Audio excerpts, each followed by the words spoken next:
Hello, and welcome to the Complete Ethical Hacking course. Go from beginner to advanced. With 550 lectures and over 130 hours of content, this is the only course you need to become an advanced hacker from scratch. This course is designed to take you from zero to hero in hacking in an easy and fun fashion. In this course, we will assume that you are just a beginner, and at the end of the course, you will be at high intermediate level. Do you want to launch attacks exactly the same way the black hat hackers do? Or you want to defend different attacks? After finishing this course, you will be able to launch an attack the same way that any black hat hacker can do, and also you will know how to defend different attacks. In this course, we are not going to neglect the theory behind each technique. In every part, first we will learn about theory, then we will see those techniques of hacking, and at last we will have real-world example of that part. There are many resources on the internet, but lots of them are wrong and outdated. Not only that, but it is hard to stay up to date. However, this course will help you build your hacking skills, and you will also be updated. So let's have a look in our course. There are 25 parts. First, we will learn how to set up our complete hacking lab. Then we will learn Linux administration and some of the basics of hacking. Before starting any kind of hacking, we are going to learn how to be anonymous and hide ourselves online. In part 4, we're going to gather information. This information may be personal, company-based, or hidden on the internet. But we are going to gather the information easily. In part 5, we are going to learn pre-connection attack like Wi-Fi and wired hacking. In this part, we also will learn how to make fake access points, captive portals, and capturing different datas. Then, from part 6 to 17, we will learn how to do different types of hacking attacks. Again, in that parts, first we will learn theory, then we will see those techniques of hacking, and at last we will have real-world example of that part. Every part will have a real-world hacking example without neglecting the theory behind it. From part 18 to 19, we will learn website hacking. First, we will learn cross-site scripting and SQL injection in great details. Then, we will learn web surfer hacking. After that, it's not finished, guys. We will learn about mobile hacking. Here you will learn mainly Android hacking, but you will also learn how to hack other mobile platforms, such as iOS, Windows, and BlackBerry. At last, we will learn how to defend those attacks and how to be safe from other hackers. Here, we will also learn about computer forensics. After learning how to defend attacks, computer forensics will be a lot easier for you.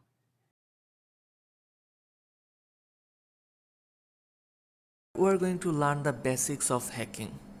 Actually, hacking is very misunderstood all over the world. It is not just breaking into someone's computer and stealing money. It's more about gathering knowledge about how to exploit different systems and also defend it from bad guys. So, can it be a good career to be an ethical hacker or cyber specialist? Yes, of course. In cybersecurity field, it is booming day by day, and ethical hackers' average yearly earning is more than $100,000. So it would be a very good career, and also there would be a lot of opportunity and excitement in this career. So that's a plus point. So how many types of hacker are there? There are mainly three types of hackers. First of all, white hat hackers, then gray hat hackers, and at last black hat hackers. So white hat hackers are the virtuous guardians. These cybersecurity heroes use their hacking skills for good, working to protect system and keep the cyber world safe from threats. And then come grey hat hackers. They are kind of curious explorers. A grey hat hacker is someone who plays with computer systems without hurting others. They may explore things without permission, but they don't do it to cause harm. And at last, the black hat hackers. It is a person who hacks into computer systems to bad things like stealing information and causing harm. They use their skills for bad purposes and break the rules of ethical hacking. So we're the good guys, that means ethical hacker, but we will learn how to hack like black hat hackers in detail so that we can protect ourselves from hacking. So that's it for this lecture, and thanks for watching. Hello again everyone.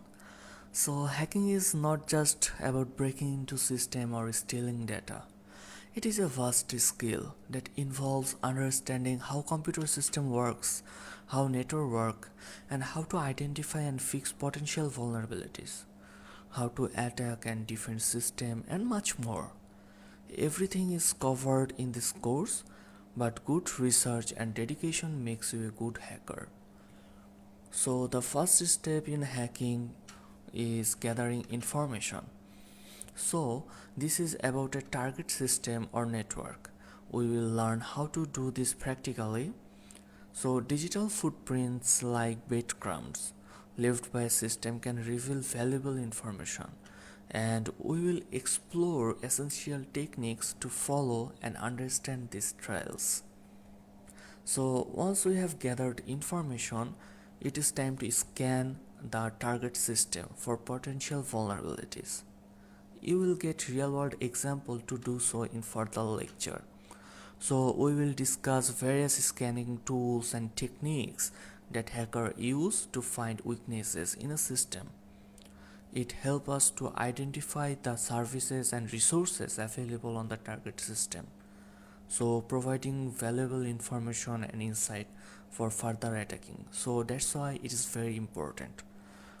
And last but not least, exploration and gaining access is most exciting part of for any hacker, and we will dive into the fascinating world of exploiting weaknesses to gain unauthorized access to computer system and networks. Understanding how hackers exploit vulnerabilities is essential for cybersecurity professionals to protect against such attacks. So we are going to cover both. As we dive deeper into the world of hacking, it's vital to understand the importance of ethical hacking and cybersecurity also. Ethical hackers, also known as the white hat hackers, plays a crucial role in the identifying and fixing security. So to protect system from malicious attack, we need to deep dive and learn all kind of ethical hacking, and this course is designed to learn ethical hacking, cyber security, and certified ethical hacking. So you will be learning everything that a hacker should know. So that's it for this lecture, and see you in the next video.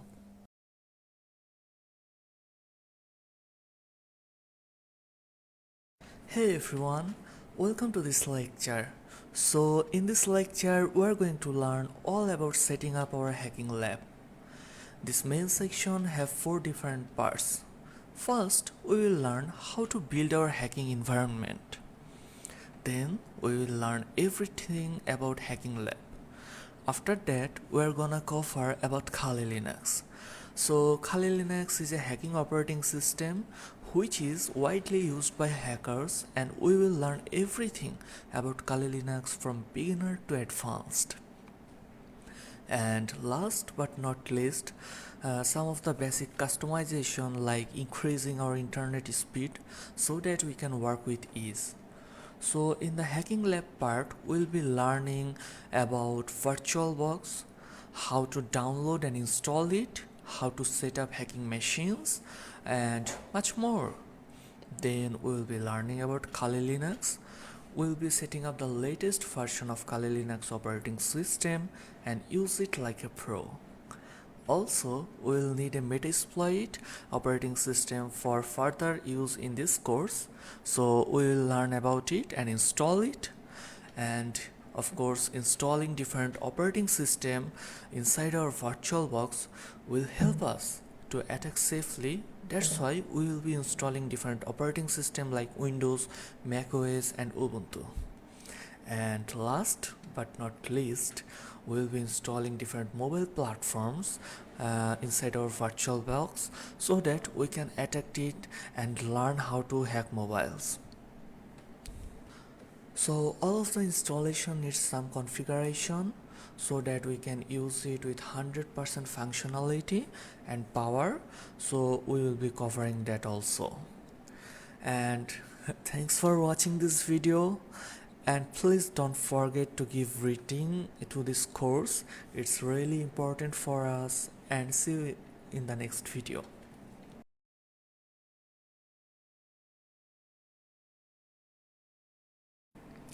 Hello and welcome to this lecture everyone. So in this lecture we're going to learn how to download and install VirtualBox. But first of all, what is a VirtualBox? The VirtualBox is a magical creation. It's a software that grants you the power to run multiple operating systems on a single computer, just like a virtual playground. It lets you experiment, test and play with various operating systems within the safety of your existing setup. So if we test our hacking methods inside a VirtualBox, then it would be safe and nothing to worry about. And also it allows you to run multiple operating systems on a single machine.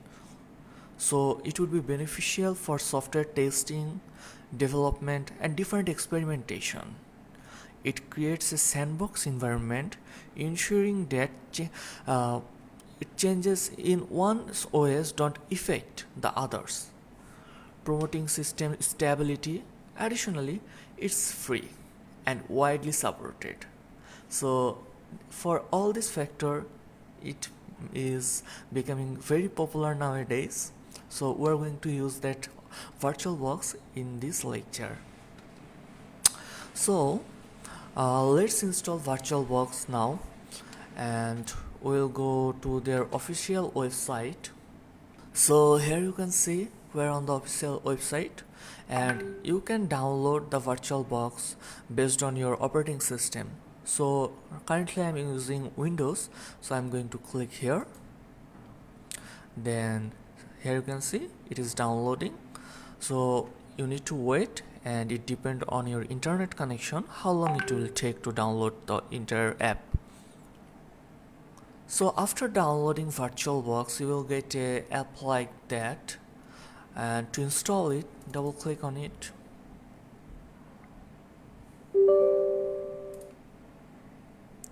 So you need to click on next, next, next, nothing to change here, and install.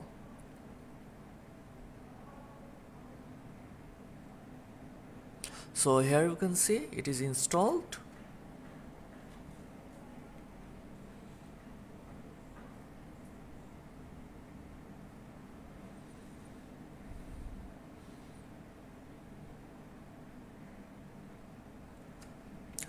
So after installation you will get an interface like that, and I have already installed 2 Kali Linux, so you won't have that, but nothing to worry about. And I will guide you how to install all of these inside VirtualBox.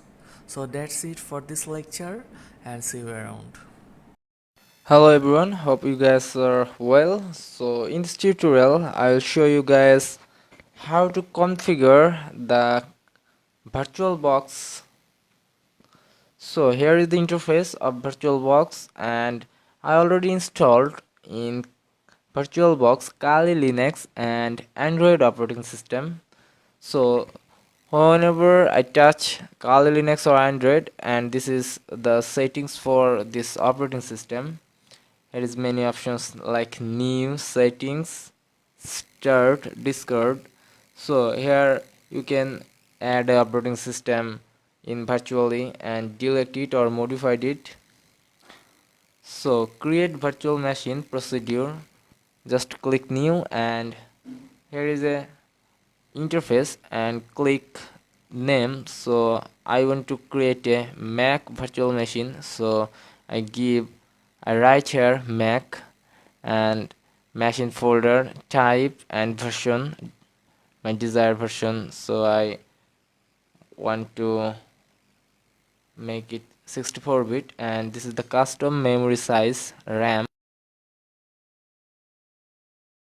You guys can take or use RAM in any aspect, like 2 GB, 4 GB, or any customization can be approved, and need to a hard disk space for this virtual Mac.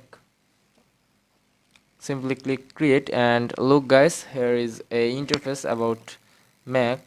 So this is not the end, we need some settings. In basic, in advanced,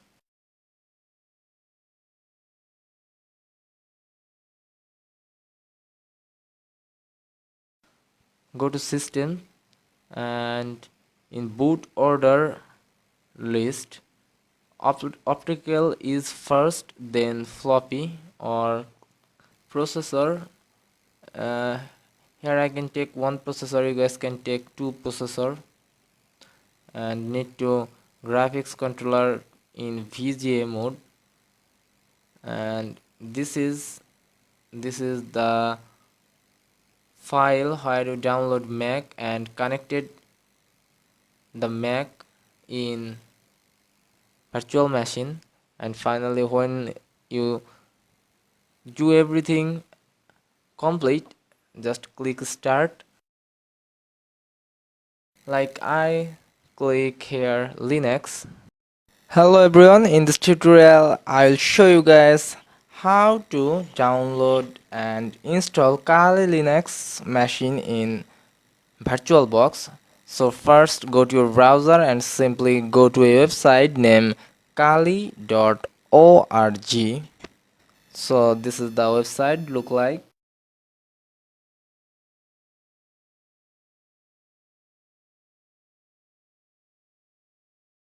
So I need to install or download 64-bit for my virtual machine. So simply VMware 64-bit. This is 2.2 GB total space. After successfully downloaded, I have to create a new session in VirtualBox, just like this. Give a proper name, machine folder type, and version.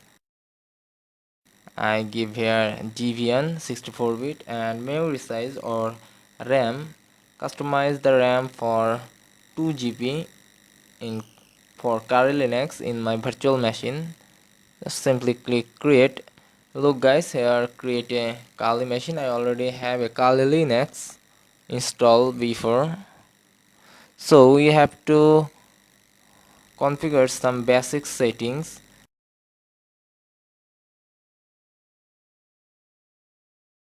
Just check the network, and optical is first option in boot order box. And processor, I take two processor, and enable extend features. And display, just click box and VGA. This is just check enable storage, and here I have to add a disk file where I download the Kali Linux. Here is my Kali Linux, and link to the VirtualBox machine with Kali Linux. Now successfully completed all the things and ready to go.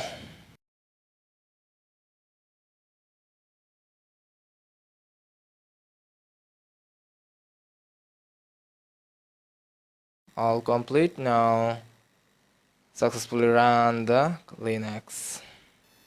Okay, that's it guys. Hope you guys liked it. Hello everyone. In this tutorial I will show you guys how to your Kali Linux terminal is fast working. So I go to my terminal, root terminal, and write a command sudo apt get install bleachbit. Simply press enter. I already updated it, install it in my Kali machine, so all the things showing here done. So after successfully downloaded installation or completed installation bleachbit, just search it and open bleachbit. This is actually a cleaning machine. In Kali Linux your every work a temporary files created and removed by this bleach bit. Here is many options: auto scan, catch cookies, backup, broken desktop file, keyboard, custom free disk space, passwords, memory. If I want to remove any temporary file, just right click on the option and simply click clean and delete. This is blank space, no data is package lists.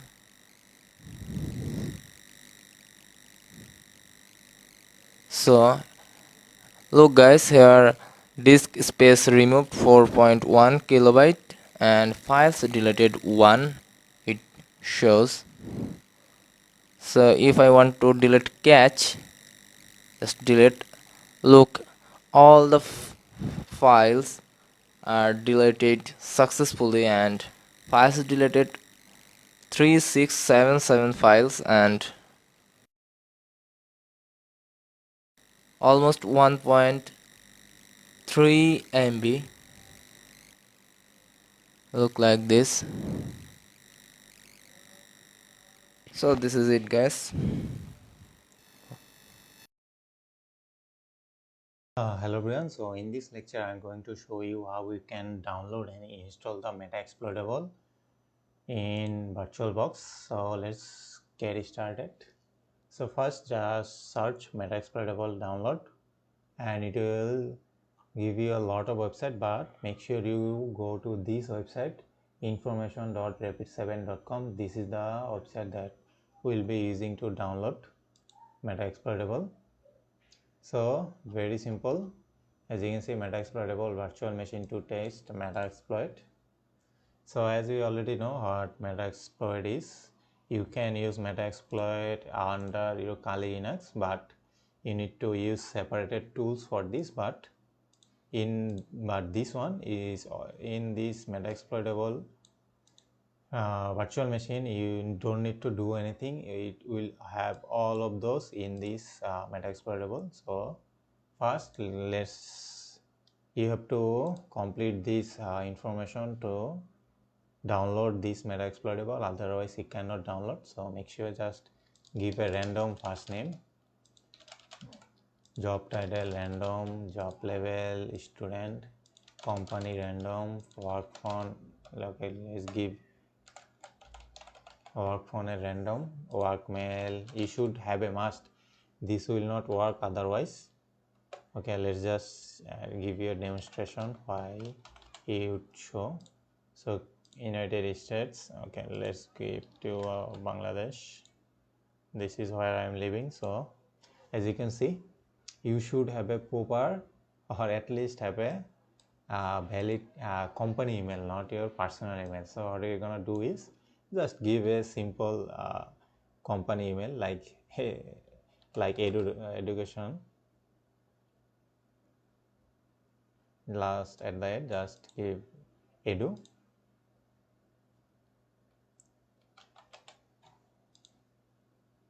Okay,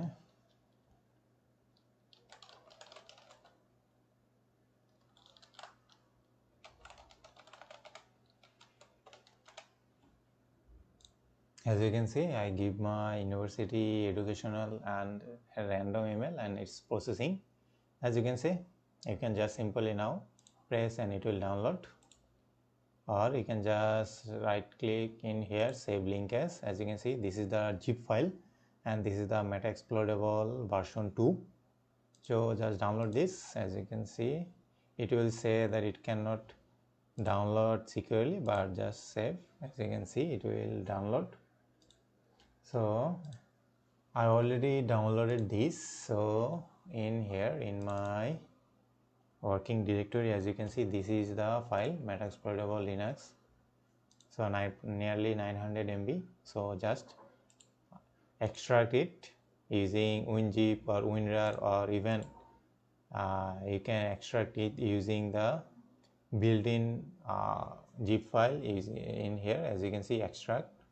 So just extract this WinRAR file, and after that it will show this meta exploitable. So we are gonna use this file. This is our main file, so we're gonna use this file. So what you need to do is we need to create a new virtual machine. So how to create? So just click new, name metasploitable, search for Linux and select Ubuntu. So this is based on Linux and this is based on version, because I am using version Windows 64. Make sure you check your Windows version. If you are using 32-bit on Windows 10 or Windows 7, make sure you select 32-bit, and if you are using 64-bit, make sure you select 64-bit, and make sure you select Linux, because this metasploitable is based on Linux. So as you can see, this is based on Linux.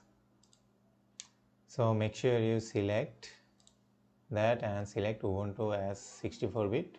So let's just click next, and then you will have to select your, or they will ask you to select the memory. So make sure you give it at least 2 GB RAM, so that it runs smoothly without having any error.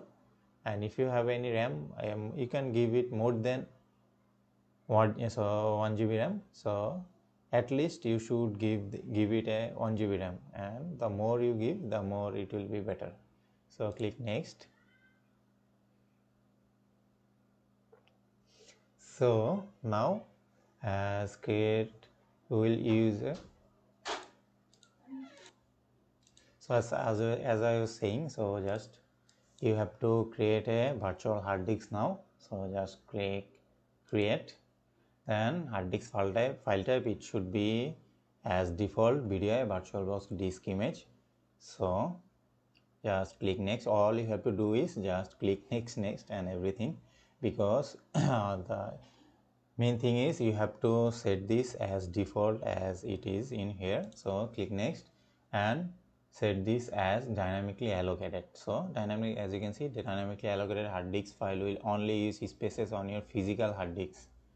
So we don't want to use a fixed size, we just want to use a dynamically hard disk on your physical hard disk. So just click next, and we are gonna, so I'm gonna select my virtual machine folder. So make sure you select your own folder. So I'm just gonna select in here. So select the directory where you are gonna save this virtual machine, and give this at least 10 GB.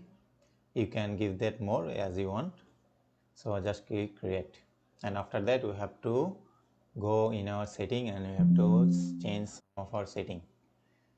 So we don't need to change any of this. We need to change in here. You can also change and give more memory if you want, but we need to give our more CPU power. So it asks you to give more CPU power, so make sure you give more processor. So I am using 2, so make at least give it a 2 processor. So in display, make sure all set to default, and in here just click add new storage. So click hard drive, and then just press add and go to the directory where you downloaded this metasploitable file and you get extracted. So this is the file, as you can see, metasploitable. Then click in here, click choose. So all is done. You need to change, make sure you change your network, otherwise we won't be connected with your metasploitable machine. So if you are using network, means if you are using only this computer network and you want to connect this computer, so then use network, this one. Or if you are using a Wi-Fi adapter like mine, as you can see I am using a Wi-Fi adapter, so make sure, as you can see, it automatically select the Wi-Fi adapter in your metasploitable machine. So make sure it's better to use bridge adapter because most of us already use Wi-Fi, so it's better, it will connect automatically and it will show no error, so you don't need to change other. So okay, invalid setting detected. Hard disk is already attached.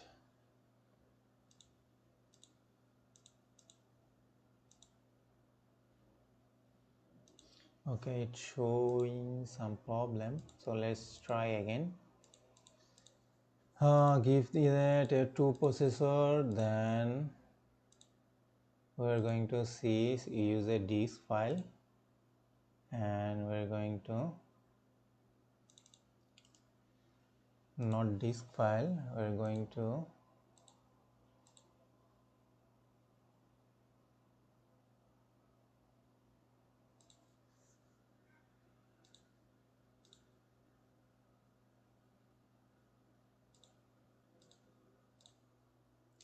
so as I was saying, you need to select, so make sure you click this one, controller ID, place in here hard disk, choose the hard disk from your metasploitable file that you downloaded.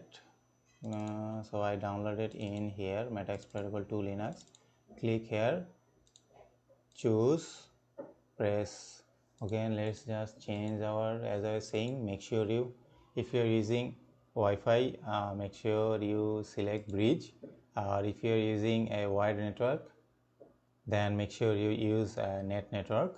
But as I am using a Wi-Fi wireless, so I select bridged. Okay, is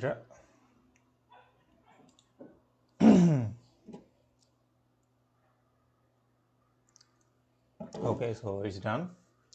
Let's just press start. So it will take some time. Select a virtual hard disk, a physical hard disk, and not an external.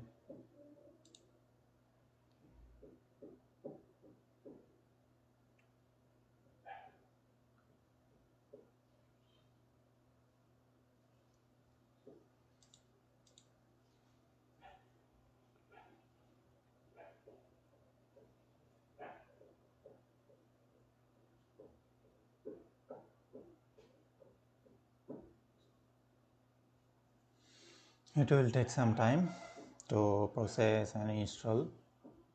So let's just wait.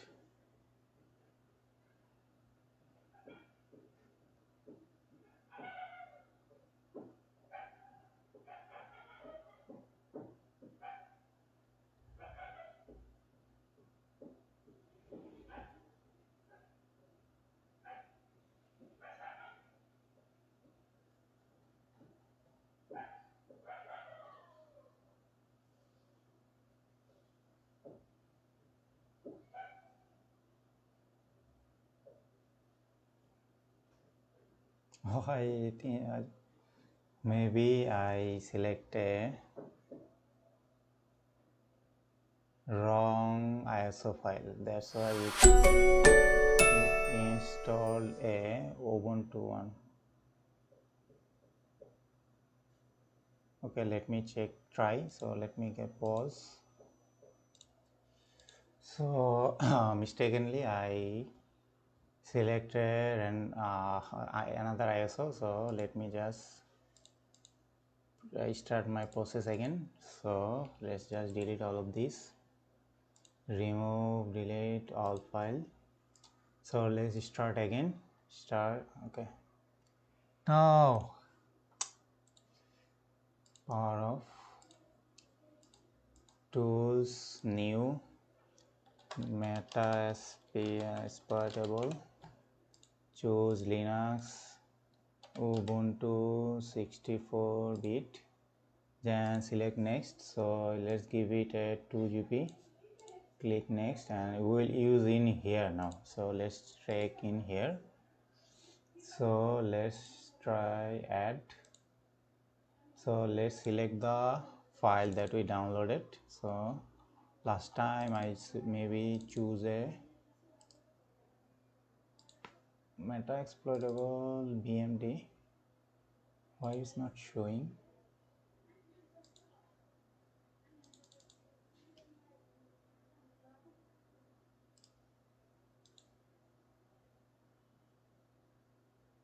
Okay, this file got deleted, that's why. So let's extract again.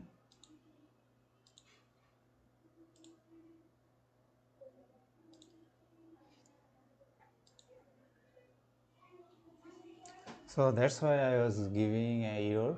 So let's try again. Sorry about this. This makes a video much longer. So let's wait.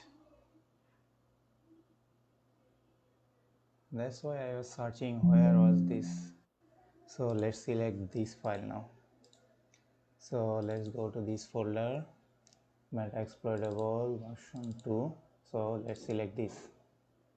And now choose this, choose create. So let's change our setting as set our processor as to we can select as much this. For this green line is your maximum range. So make sure you choose the right one. So I'm going to give it a 2 processor, not storage, audio, going to give it a bridge adapter. Okay. So let's now start our metasploitable. I hope this will work now. Okay, this is working.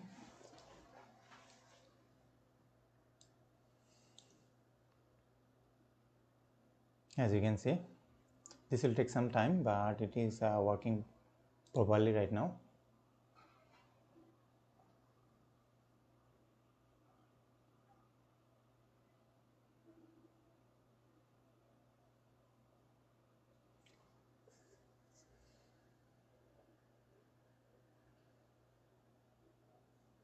As you can see, metasploitable is now up and running. So what you need to do is you need to log in to this metasploitable login part. So in default, your login username is msf admin and your password is also msf admin.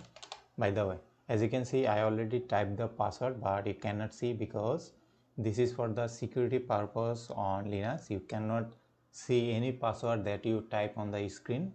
So I already typed the password. So if I just press enter, as you can see, I am right now as in the MSF admin. So let's just type ifconfig to check our IP address. As you can see, this is our IP address right now. So this is how to do this. This is how you download and install. So make sure you always the part. Make sure you check that your metasploitable file is extracted. So previously this file got deleted, so that's why I cannot install this. So as you can see, it's just working perfectly right now. You can do the penetration testing on all the things in this metasploitable machine. Hello everyone, so now that we download and install the metasploitable, let's now configure the metasploitable. So just press start.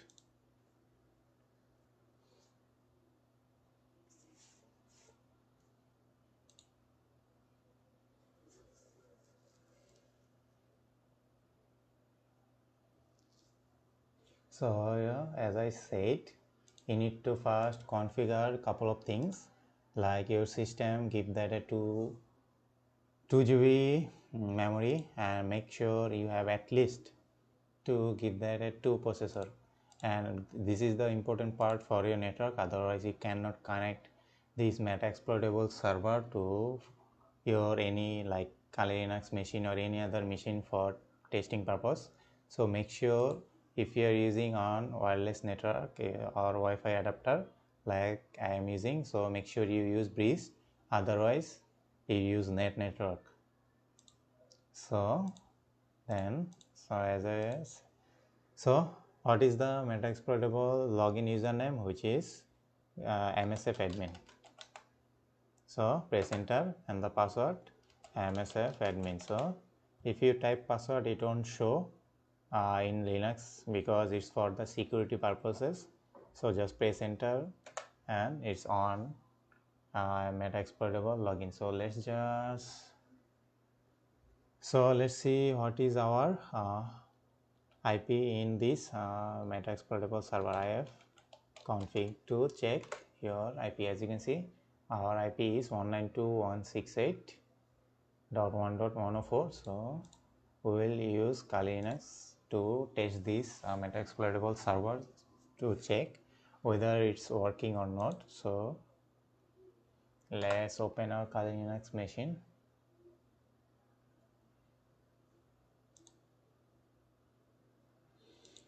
Metasploitable is best for penetration testing, as you all know. So we will also go to and check couple of the lab or vulnerable website if it's working or not.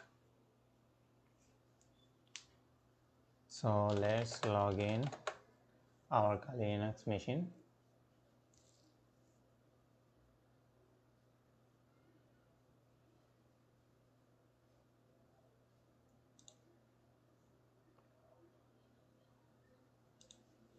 So this is the IP address or INET address that you are seeing. This is our metasploitable web server. So just type this web server in here in this machine that you want to pen test.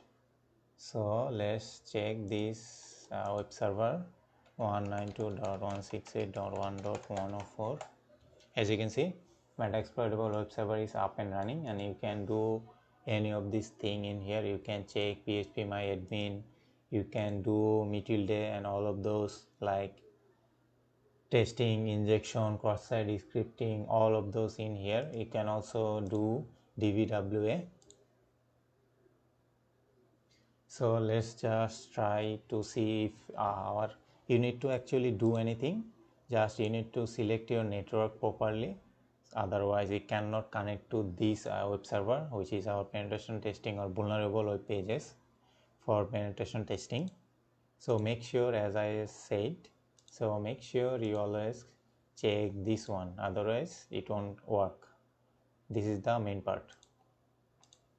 So let's user is maybe admin, password is as far as I know it is password. So let's just log in. As you can see, you can do any of this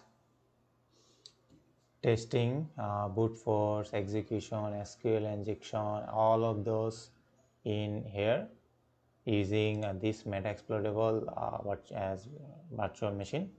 So you can do all of those things in our Kali Linux, or you can do all of those things in any Ubuntu machine. So as anything you want.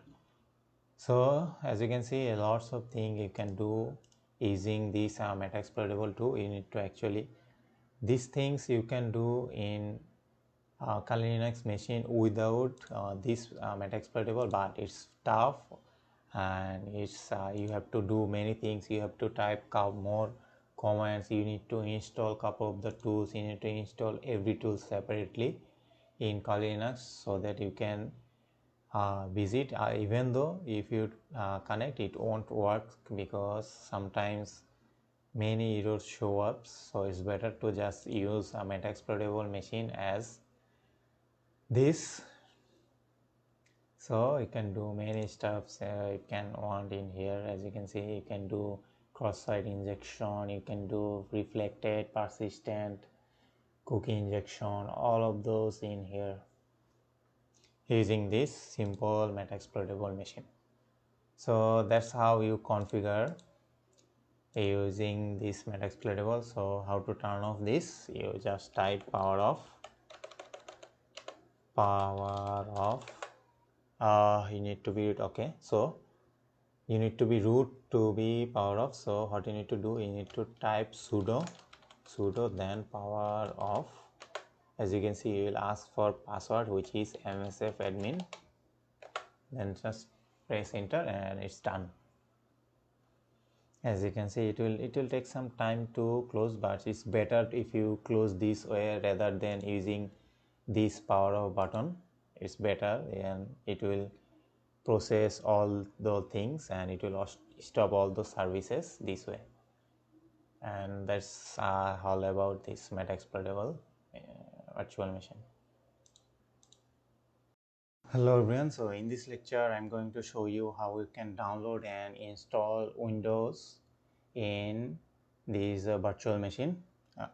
You can install any Windows version you want, like Windows 10, 7, even new latest version of Windows 11 is also supported in Oracle VirtualBox, but we'll not gonna try that because it's a very long process and it will take a lot of time for me to download. As you can see, you can install all of those. So you can go to this website. First page is to download the Windows 11, which is 20 GB. So make sure you select this VirtualBox and it will download. So but I'm not gonna use this. You can, if you want to install Windows 11 on your VirtualBox, you can try that. The process the process that I'm going to show will be the similar for both Windows 7, 10, 11 and so on, but I'm going to show you for this one. So this is the easy process. So select the virtual machine or virtual. If you want to select a Windows 7 version, then you can select Windows 7. You can, if you want a Windows 8.1, you can choose 8.1. If you want Windows 10 stable version, you can choose stable Windows 10.1 for virtual machine and select the virtual machine platform. As we are using the VirtualBox, so we'll be using VirtualBox. Then just download this will take some time. It is most probably 4 to 5 GB, even more, it may be 6 to 7 GB. As you can see in here, it's 7 GB. So just download this and extract and this file will show up. Then the same process as previously for the installation of this file that we downloaded onto this developer microsoft.com, which is the official page of this virtual machine. So let's just install now. Press click new, name this as Windows 10. So Windows, make sure you select Microsoft Windows and make sure you select your Windows version and bit. So as I am using 64-bit, I will be selecting 64-bit. If you are using 32-bit, select 32-bit. Then click next. So machine folder. So okay, should I use this in here? Okay, let me check my machine folder. User Akash, VirtualBox, metasploitable. So no, we are not gonna use it in here. We are going to Okay, let's select our destination folder where this virtual machine will be installed. So this is my virtual machine folder. So select this folder, click next and give the memory size. You can give this as much as the green line part, but I'm just going to give it as 2 GB. Then create a virtual disk, select this in here, then bmdk. What is our file extension? OVA. Okay, so select this, create a virtual hard disk, create, and make sure set all of this as default. So BDI virtual disk image, select this, then dynamically allocated, make sure you select this as well. So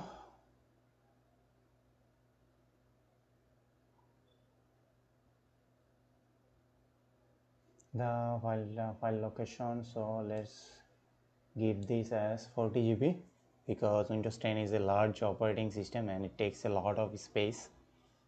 So select this as 40 GB.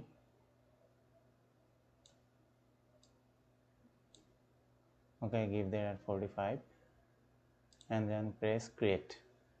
And after that, it's all you need to do is select this as bidirectional, because what this means is you can just copy from your Windows machine to your this virtual machine and you don't need to do anything. You can just copy and paste all of those items or text or on any clipboard. You can just copy paste simply from your Windows machine or main machine to your virtual machine. So this is, make sure you select drag and drop and clipboard to bidirectional. And system, give this as 2 processor, display set all as default. So select empty, then choose a disk file, select the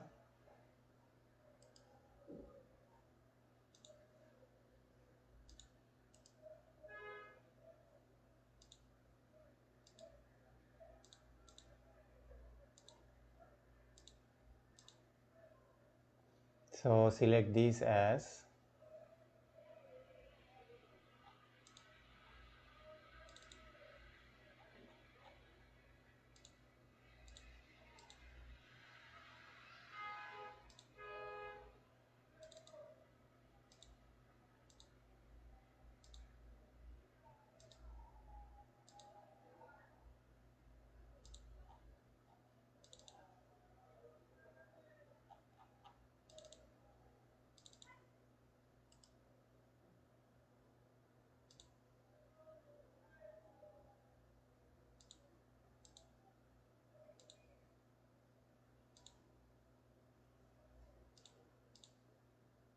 okay, I got it.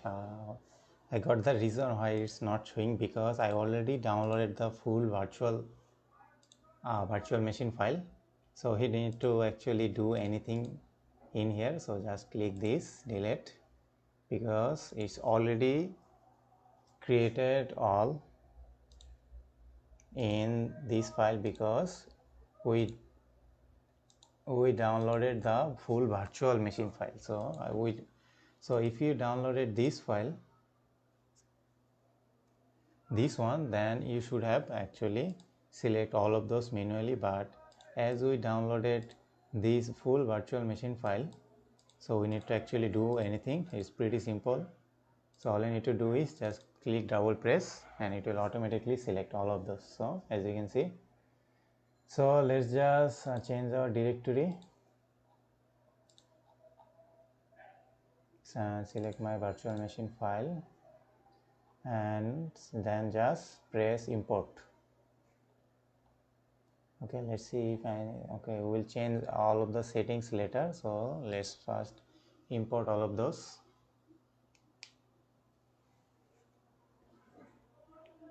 And it will take some time, so let me pause and show you when this is done.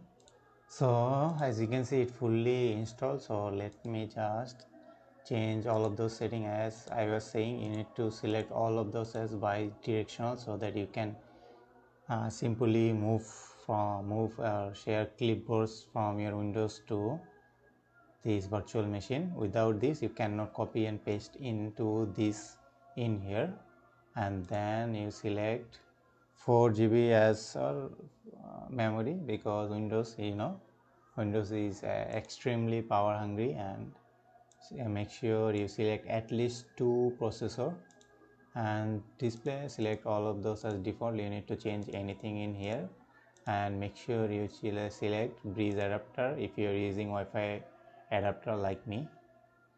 So this is the Wi-Fi adapter that I am using. And then other thing, you don't need to do anything, press OK and you are all done. So let's just press start,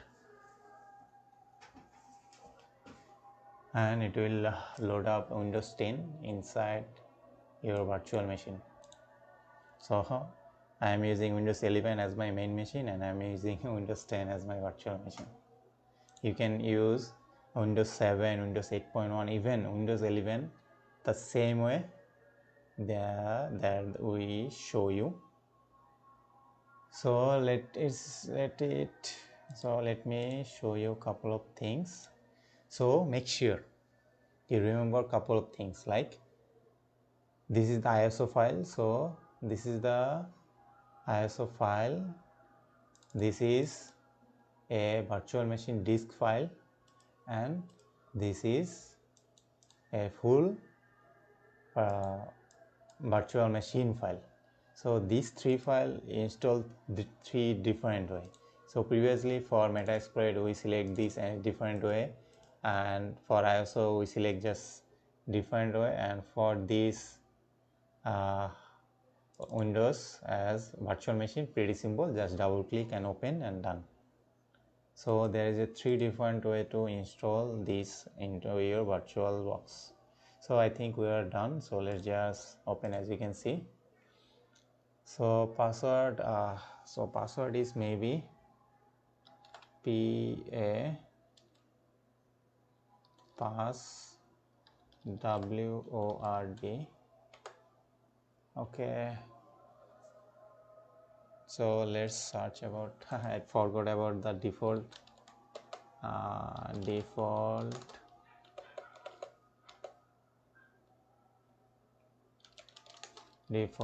Windows 10 virtual machine password.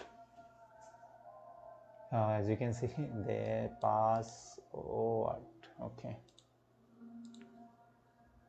so make sure you remember this, which is capital P, then small p, a, double s, w, then o, not o, this is 0, number log 0, r, t, then as you can see it's done. So make sure you remember this is the password, this is the default password, and we are done. So we have a fresh new Windows 10 in our virtual machine. So you can do anything, and let's show you that my internet is working in here. As we select the bridge connection, let's go to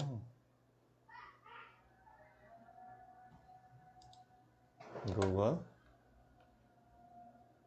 As you can see, it is working. My internet is up and working.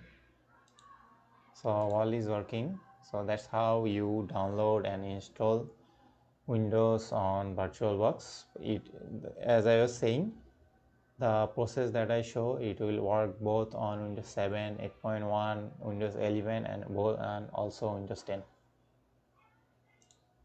And how to power off? Just simply press here, type power off the machine, power off, and done. That's it for the Windows VirtualBox. So guys, in this lecture I'll show you some configuration techniques that can increase the PC performance on Windows machine. Like as you can see, I'm currently on Windows 11, the latest version that I'm using. So I also show you the configuration setting in here, and it also applies the same for both Windows like Windows 10 and also 7. So Windows 11 is very fast system, but the performance will start digging as a result of many factors including compatibility issue and bugs, because this is still a new Windows like in 11, so it has many bugs also right now. And after using couple of months, you will feel like the PC is getting slower and slower, but it does not necessarily mean that you have to replace your PC immediately. A few software and hardware tweaks can if significantly speed up your Windows 10 or 11 experience. So also we'll have to walk through you all of those. So first, many things that after using a lot of things, like as you can see, I'm using Chrome, which is a very heavy memory hungry browser, and also I'm using, as you can see, Kali Linux machine, which is also a virtual machine. Also I'm using recorder tool, also a Windows Explorer, and also I'm using all of those only using an 8 GB RAM. As you can see, it's almost full, but if you see my computer is reliably very fast, and all of those settings are very well optimized. So I'll show you how I do that. So first you need to do is, very important thing is, you need to disable the startup softwares. As you can see, many application can configure themselves to start automatically during the startup and continue to run in the background, so wasting valuable system resources that can significantly slow down the experience. So if you want to speed up your Windows, you should disable all of those, or only disable, as you can see, I enabled only couple of those applications like Windows Defender, which is very important, and also the audio, and other all of those as you can see, all of those I disable. So make sure you disable all of those that are not necessary to run as a startup apps, and it will help very much for your Windows, because it will help you start up faster, and also it will feel smoother.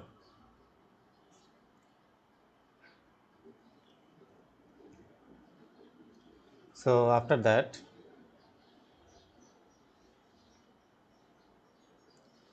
so Windows has a feature that can restart the apps from your last session after a reboot. So before you sign in, although this is the usual feature that can speed up the process to resume when you left off quickly, but it can also impact your system performance very much. So just go to search or setting, then go to account,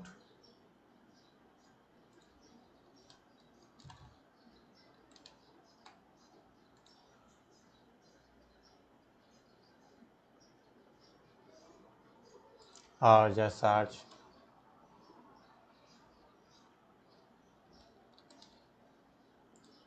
this option. So if you have enabled these options, so make sure you turn off this is very important to speed up your system. Okay, we're done with this. So after you complete this step, the apps that you are using won't reopen during the next restart, and it will speed up the overall system performance. And then you can disable background application, like on Windows certain application can continue to run tasks in the background even when using them. So if you want to speed up your device as much as possible, you can decide which apps can operate in the background, or disable the feature to block the apps. So to stop apps from the running in the background, you need to follow some steps. So just go to system, go to privacy and security, and go for background apps. I think there is a background apps in here. Okay, let's just search, because in Windows 11 they merge all of those, so it's hard to tag.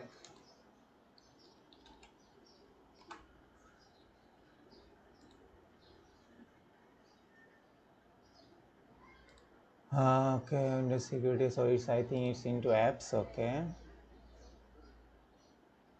default apps.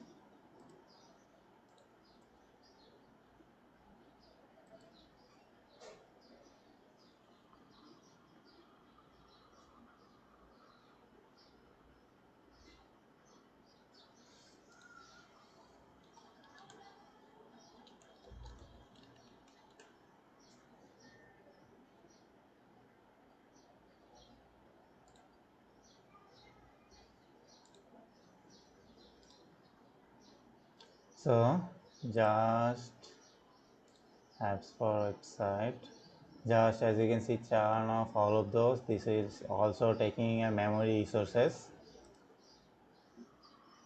so this is optional. And another thing that you can do is uninstall the new device. So uninstall the application that pre-installed into your machine. So just go to apps and features. So these are all of the apps. As you can see, I already installed a lot of apps, because usually new device comes bundled with many applications that you do not need, including the usual bloatware and system tool that you will never ever use, and which will only use spaces on your hard drive and resources. When you are trying to increase the system performance, you should always remove this non-essential application.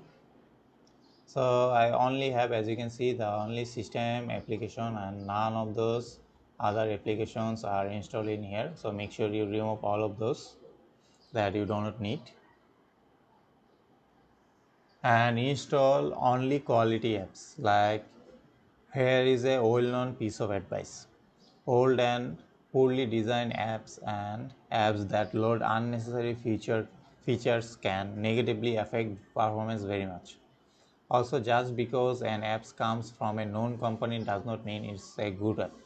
If you want to keep your device in a good, it's healthy and snappy, only install good apps. Typically, you want to install apps available from Microsoft Store, but I would not recommend that, because Microsoft Store's apps always takes a lot of memory and it keeps running on the background. As you can see, I have no apps that are installed from Microsoft. All apps that are installed manually, because Microsoft takes a lot of resources, and the apps that you manually install, like Python, PyCharm, this will not take your memory until you run them. So it's better to use software that runs manually and install it manually. And another thing is, whether it's a traditional hard disk, which is HDD. So let's show you. So mine, this is HDD and this is SSD, which is solid state drive, and it's never wise to use a device with the hard drive almost full, because it will affect performances. If the device has relatively new hardware, then you notice apps, managing files and other tasks are struggling to complete, it is likely because the hard drive is running out of space. So make sure your C drive is SSD. In this day of time, is SSD is must in your Windows machine or Windows C drive. Your hard disks, another hard drive, HDD can be okay, but you must use SSD, because SSD gives a huge performance increase from HDD to SSD. So I'm using SSD in my Windows machine. So make sure you always, if you don't use SSD, make sure you buy one and use this for your Windows, only Windows purposes, and also you can use for other drives as well, but I will suggest you to at least use on Windows. The another thing is, you need to time for like in couple of weeks checks those disk cleanup, because it will check a lot of resources in your disk or in your hard drive. So just type cleanup system files. So you'll just remove all of those files that are not necessary. So let me show you which one of those are not necessarily useful.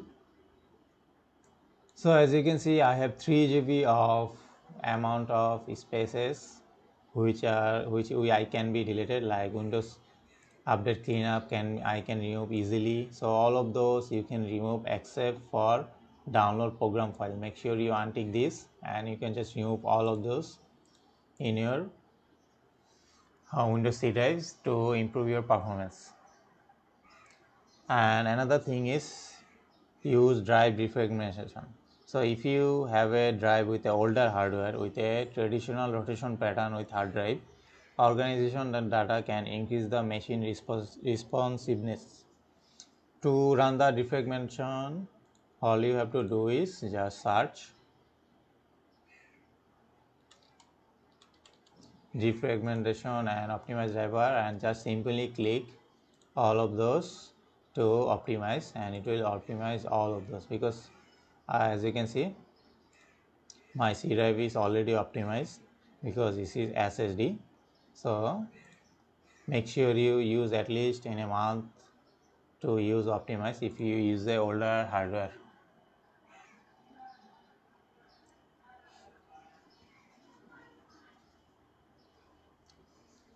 So in addition to use the defragmentation tool of the device with the older hardware, you can also use the ready boost feature to speed up your computer. So ready boost is not new on Windows. It's been around for many years, and it is a feature that uses a flash drive or SD card to cache file into a boost of overall system performances. So enable ready boost on Windows. Just connect the USB flash drive and just simply in going to properties, and there will be an option called ready boost, and you can use that option to ready boost your external hard drive. And also from time to time you don't need to use external what should I say, external antivirus, because in Windows 10 and 11 antivirus like Windows Security is very protective and it's very much helpful. Usually viruses, spyware and other malware types are known to take up many resources.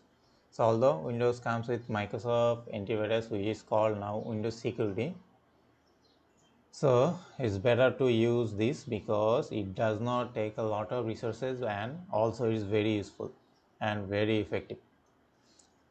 So let me show you a result of my protection history. As you can see, it automatically removed all of those that found on my machine.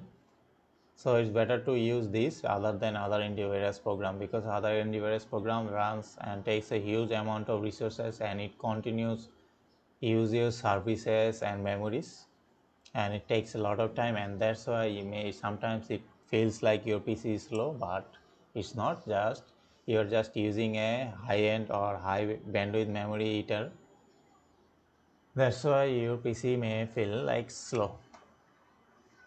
Then another thing you can do is you can use scan time to time, so that you do not suffer any attack from spyware or malware. It's very mandatory. So you use quick scan, it will just take couple of minutes to scan all of your important files on your hard disk. So make sure you do that, and it will keep your system productive and also smooth and free. And one thing is, you should always update your Windows, and this is a must. Updates happens automatically, but depending on the update or how the device is configured, they don't always download and install as soon as they become available. So if your computer is running slower than usual, it could be possible that an update is available to improve the performance. As you can see in my Windows 11, my Windows is pretty much updated today, so I don't need any update. So make sure you keep your Windows update to latest version, and always make sure you update your device driver. As you can see, my all devices are updated. So if your computer is running slow because of a compatibility issue or poorly designed drivers, you may be able to resolve the performance issue by downloading and installing the most stable or pre-release version of driver that are available from the main script. So as you can see, all my drivers are updated. It will very much improve your performance. And also you should always try to update your application like Photoshop, Premiere Pro, or like any other tools that you use.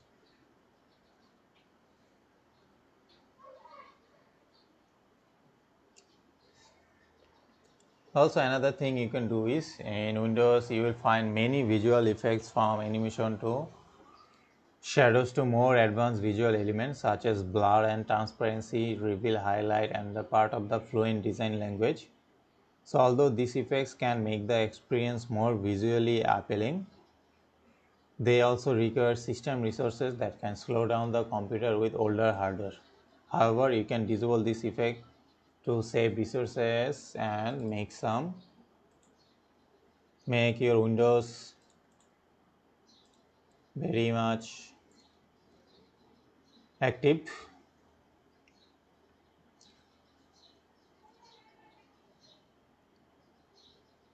So let's go just click in here advanced system setting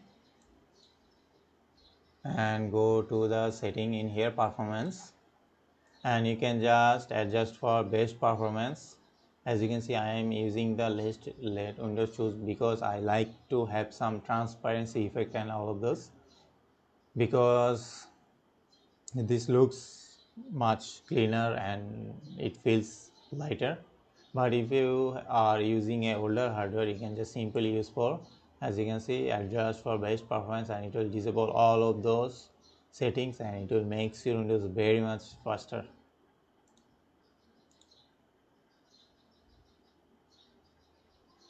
And another thing you can do is you can use or disable the transparency effect to speed up your Windows, because this takes a lot of things, a lot of RAM. So let's go to our background, not in background, color I think. Okay, so in color you can disable the transparency effect and it will disable transparency and it will make your system feels like faster. And after completing this step, Windows will not just only feel faster, your device will fill up some system resources for more important tasks if you are using a low RAM. Also, you can do is you can disable search indexing. Although Windows search is an important feature to find application settings and all of those, but it consumes a lot of resources and that can negatively impact the experiences, especially on low-end devices. If you keep your file organized, then you can slow down the indexing process to exclude all of those locations. Like, let's go to our search setting. So go to search setting and you can just simply turn off all of those features. As you can see, this will take a lot of uses and lot of resources.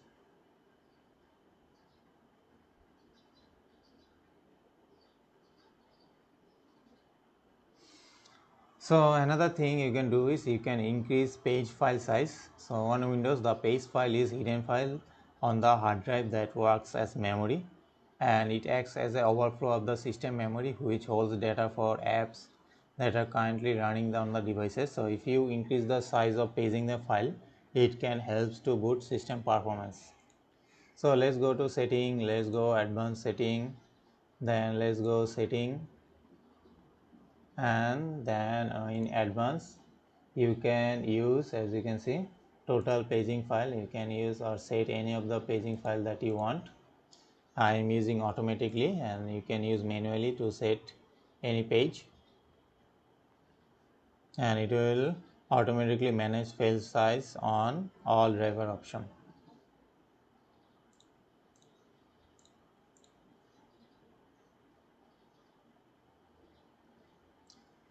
So I think I covered all of those for speed up, and also make sure time to time you use this temporary file as a temporary command to delete all of those files, because it also takes all of your resources and it's couple of the things that you cannot delete and it's okay.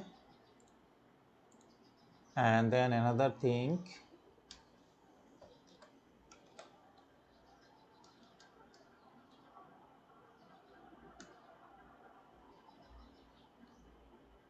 you can do is you can use temp. So this is the another file that you can delete all of those files. As you can see, there are lots of file in our temp folder, and also takes all of your resources and also on the memories. So just skip all of those that you cannot delete, because these are necessary for you Windows to run. That's why you cannot delete couple of the things. But As you can see, we are not deleted, and it will make your Windows lot faster than you think. So make sure you do that from time to time, like once in a week. And another thing to improve your performance is to just simply update your memory, because even I am using a 8 GB RAM, as you can see my Windows feels very smooth because I disable all of those, and also I optimize all of the settings that needs to run this Windows as smooth as it can using a low RAM. So if you want a more speed up performance, just simply update your RAM, and also I use a SSD if you can.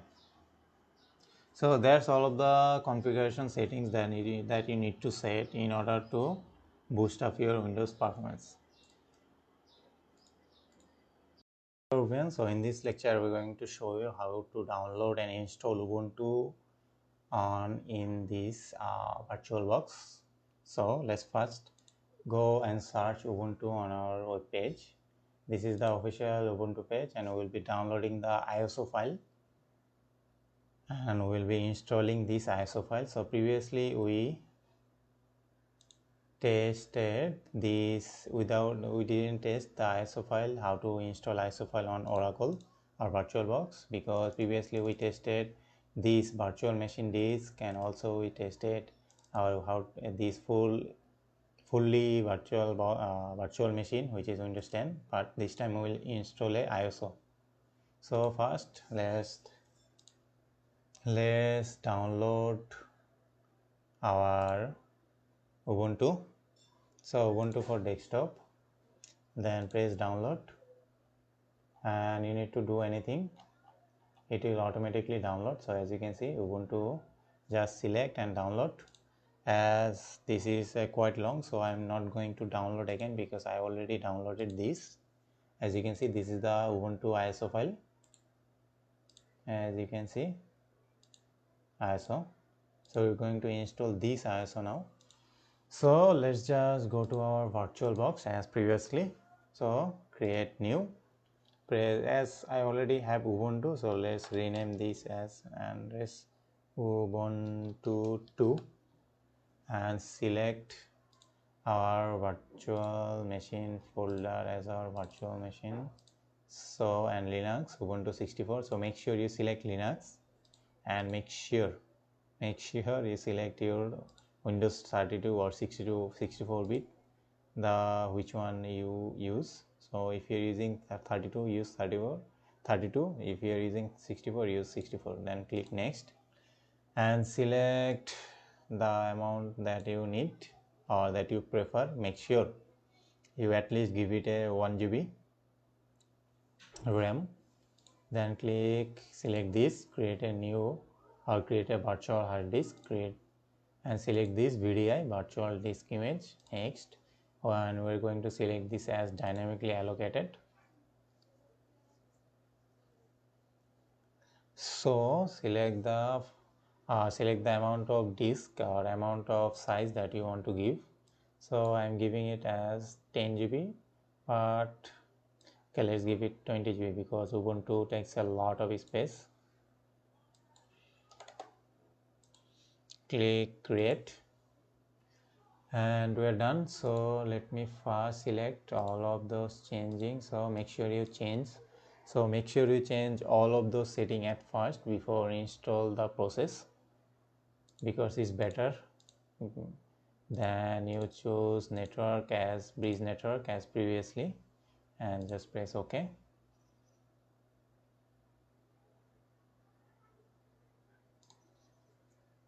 So let's select storage, choose a disk image, and choose the disk image that you downloaded, which is Ubuntu. Select this, press OK, and you're done. Press start, and it will take some time because Ubuntu is pretty large. So let's give it some time. You don't need to worry about anything. It's not creating anything inside your original hard disk. Is creating a disk inside this virtual machine or virtualbox hard disk. So let's just wait.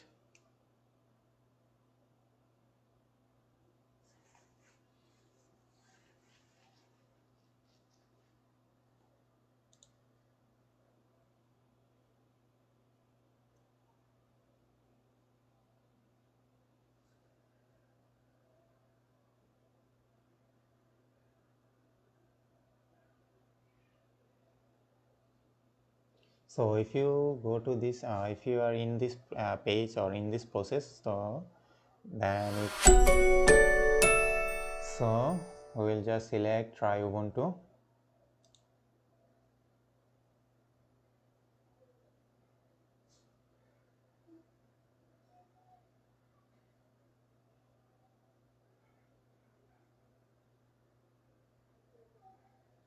So as you can see, it's up and working. You have all of those options in here, all of those terminal.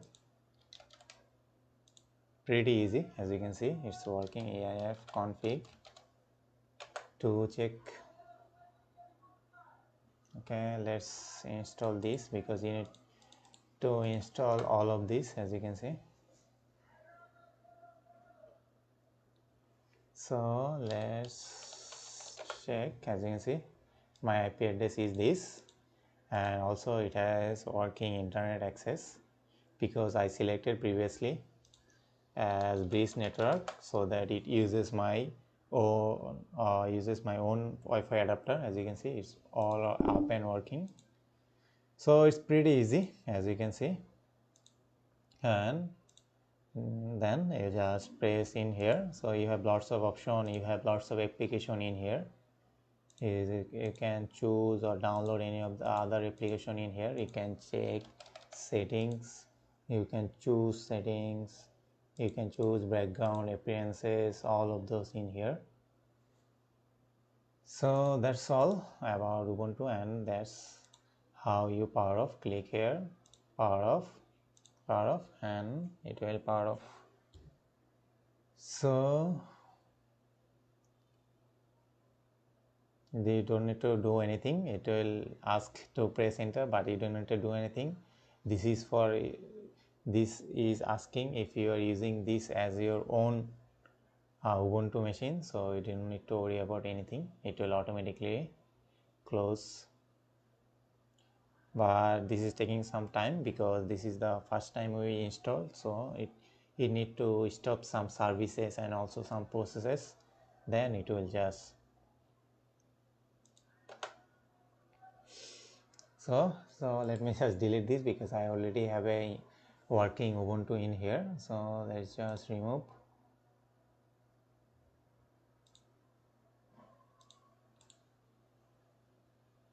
So that's pretty easy, as I was saying.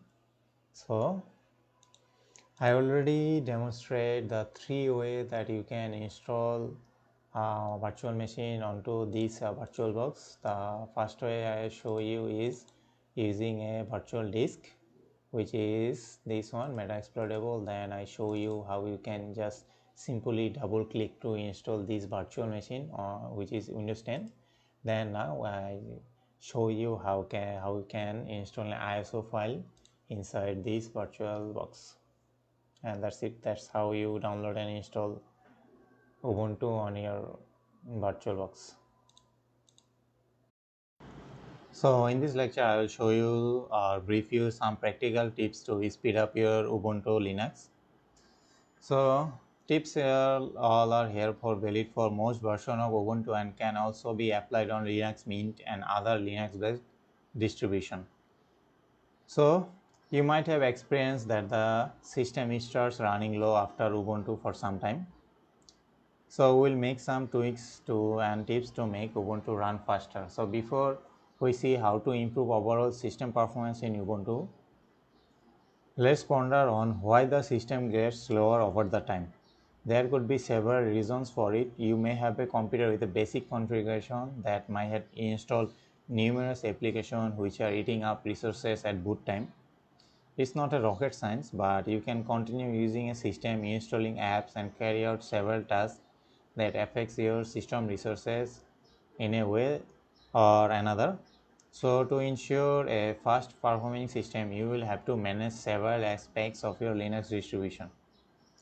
So let's get through it. So first, we need to reduce the default grab load time. So the grab gives you 10 seconds to change between dual boot OS or to go recovery.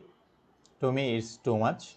It also means that you will have to sit beside your computer and press the enter key to boot into Ubuntu as soon as possible. So some of the things that I will show you may not work, because as you can see, I'm using my Windows 11 as my main machine and this is Ubuntu as my virtual machine. So some of the tips may not work, but others will also work. So let's see which on those works and not. So now first what you need to do is you need to change the boot time. So if you are more comfortable using GUI tool, you can use GUI interface, but using a command line interface is very easy. So let's use this. So first type sudo, which means root access, then get edit gdit, then use etc default grab, and so change the grab timeout to 10 to grab timeout 2. So this will change boot time to 2 seconds. Prefer not to put 0 in here, as you lose the privilege to change the between 0 OS and recovery option. So once you have changed the configuration, then you're done with it.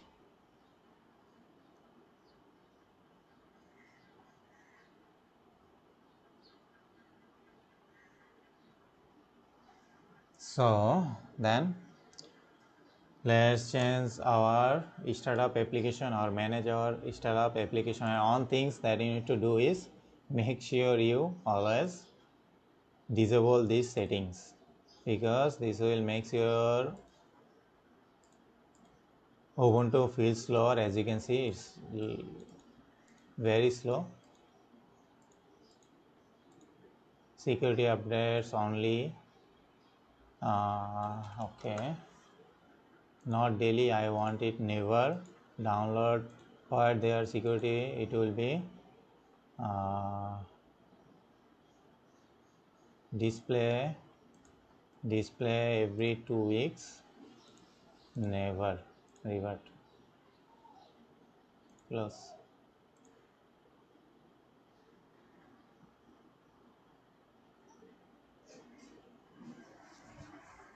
So another thing that you need to do is you need to manage your startup application. So over the time you tend to start the installing application. So if you're a regular FOSS reader, you might have installed many apps from the week. So let's get done with startup application. So let's search a start up application, and as you can see, I have only a couple of the application that are launching, because I'm using a virtual machine and I choose not to install any of the application. So there will be a lot of application in here. If you are using as a main machine, so make sure you check all of those, uncheck all of those, and just remove all. Then you are done with startup application. And another thing you can do is install preload to speed up application load time. So preload is a daemon that runs in the background and analyze user behavior and frequently runs application. Once terminal, so we'll use this in our terminal. So let's open our terminal, type sudo apt install preload, password.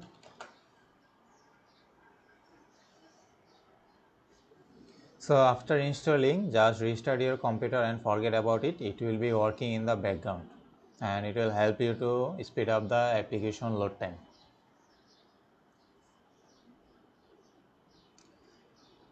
So another good thing is choose the best mirror for software updates. It's good to verify that you are using the best mirror to update the software. So Ubuntu software repositories are mirrored across the globe and it is quite advisable to use the one that is near to you. So this will result in a quick system update as it reduces the time to get the package to the server. So where can you go that? So just system, just go to setting,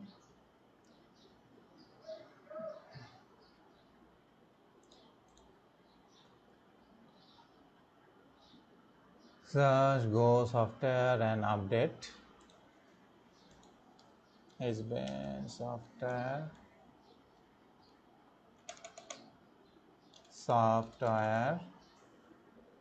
just go to this software and update, then go to Ubuntu software and download from this is my server. So make sure you choose the server that are you near from you. So it automatically select the server near for me because this is the server for my country. This is from Bangladesh. So as you can see, just type this and it will automatically select, or just type other, select base server and it will test for download the base server and then you are done, and it will run a test and tell you which is the best mirror for you. Normally the best mirror is already set, as I said in default it's set server for Bangladesh, so it will be set. So if you are set not server for mirror other country, then make sure just select other and choose the best one.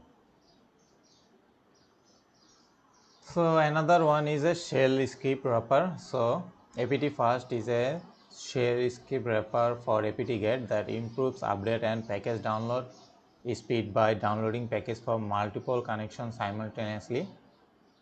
So if you frequently use terminal like me and use apt-get to install and update the package, you may want to give apt-fast a try. So install apt-fast via appa using a command like sudo add apt repository repository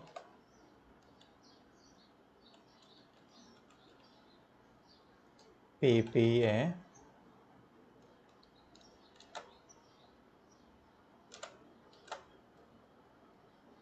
apt fast / stable.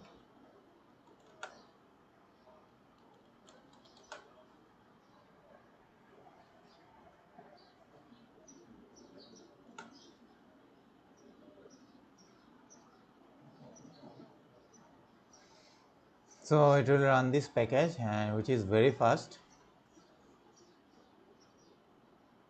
and it will take some time. As you can see, my virtual machine is new, that's why it's not pre-installed, but before I use this it was pre-installed. So okay, we're done. Then we just type sudo apt-get update.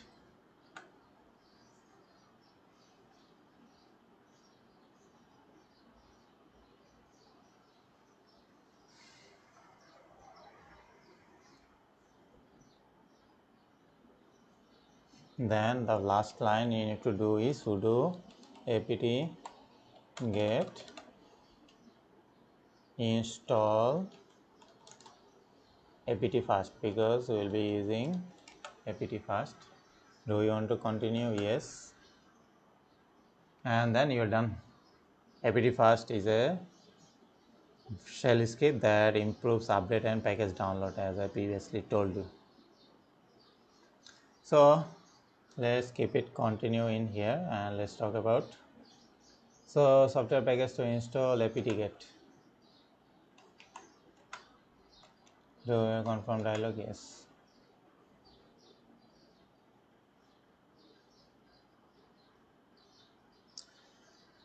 The next thing is, have you ever noticed the output of sudo apt update? There are three kind of line in it: hit, IGN and get.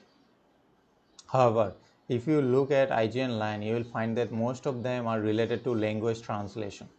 If you use all the application then package in translate, then there is absolutely no need for a translation of package database from English to English.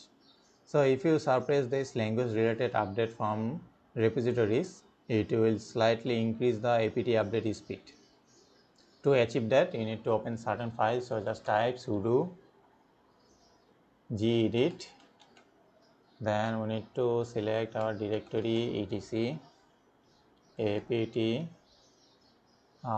maybe file name is apt.config.d/00 aptitude.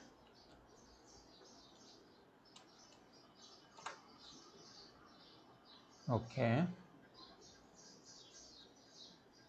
and in here you need to add a line which is acquire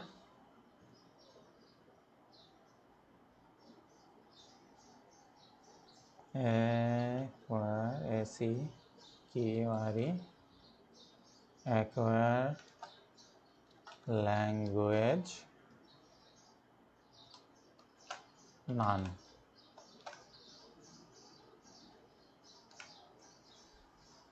and you're done.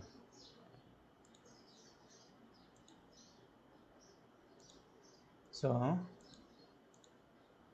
that's the process. Then another thing you can do is you can reduce the overheating. So overheating is a common problem in your computer these days, and overheated computer runs quite slow. It takes, as you can see, my computer is very highly running, as you can see, very heated right now, 74 degree, because this virtual machine takes a lot of CPU power. So that's why my CPU is currently a lot of in heat right now. So take as open a program when thermal throttling affects your system. So there are two tools that you can use to reduce overheating and then get a better system performance in Ubuntu, which is TLP and CPU frequency. So to install the TLP, you need to just type sudo apt install TLP rdw. Then just type TLP start and it will automatically start, and don't need to do anything after installing TLP. It will work in the background.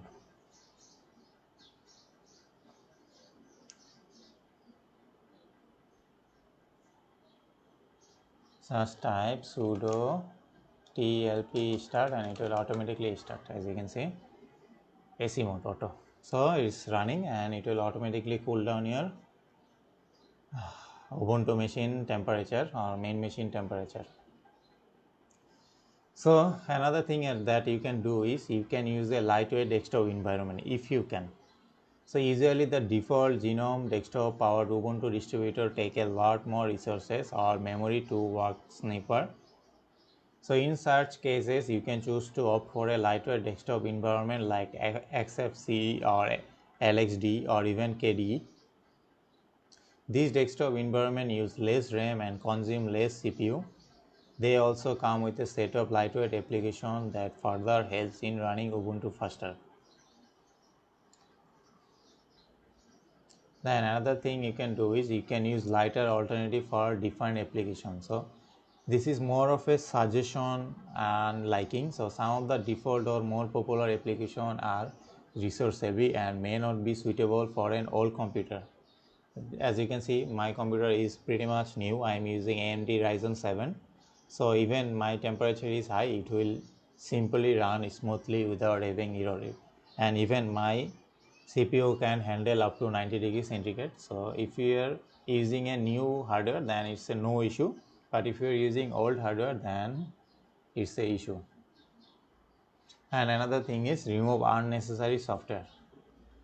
So my machine doesn't have any software installed because I only install the light mode. As you can see, I only have this all software built in here. And also you can use system cleaner. I don't think I have system cleaner in here installed because I installed the light mode, as you can see. But in your Ubuntu machine, if you are using main machine, there is a system cleaner app, so make sure you use that system cleaner. And also free up in space in boot partition. So if you happen to use a boot partition separately, but I cannot show you the process because I am on a virtual machine, often it gets to the point where you have to have a free some space in able to install new application or work without any performance issue. So let's wrap this up. So these are the couple of the tips and tricks that you can make Ubuntu and other version much faster. I am sure these tips would provide a all better security or all better system performance. So that's all about the Ubuntu machine. Hello everyone, welcome to this lecture. So in this lecture we are going to install Android inside of our VirtualBox. So first you need to come to that website, which is android-86.org. Then click on download from FOSSHub. After that I'm going to click on Android 64-bit ISO. It actually depends on what bit your computer is. So my PC is 64-bit, that's why I'm going to click on that. So here you can see it is now downloading. So after completion of download, you will get a file like that.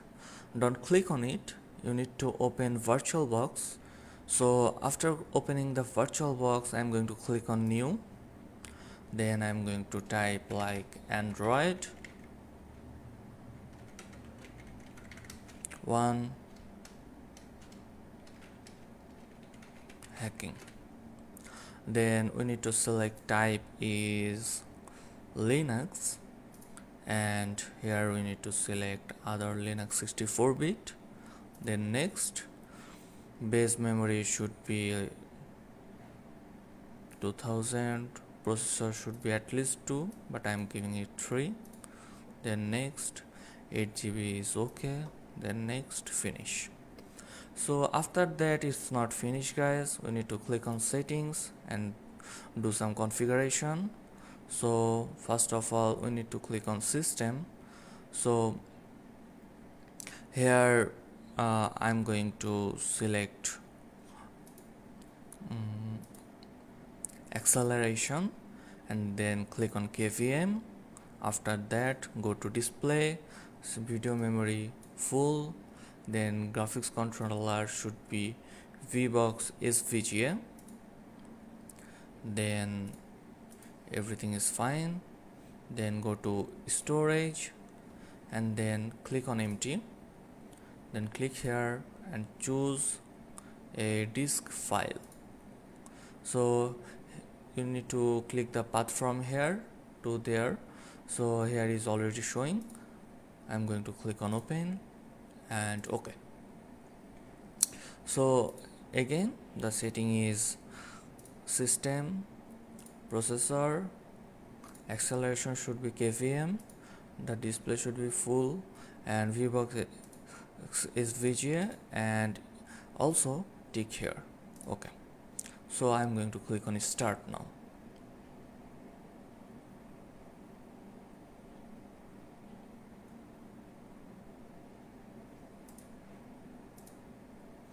So here you can see right now it is installing, and I'm going to type go to advanced option and then auto installation.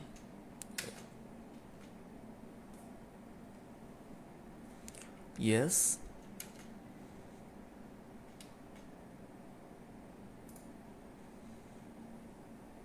It can take some time, please be patient. Run Android. So here you can see it has been started.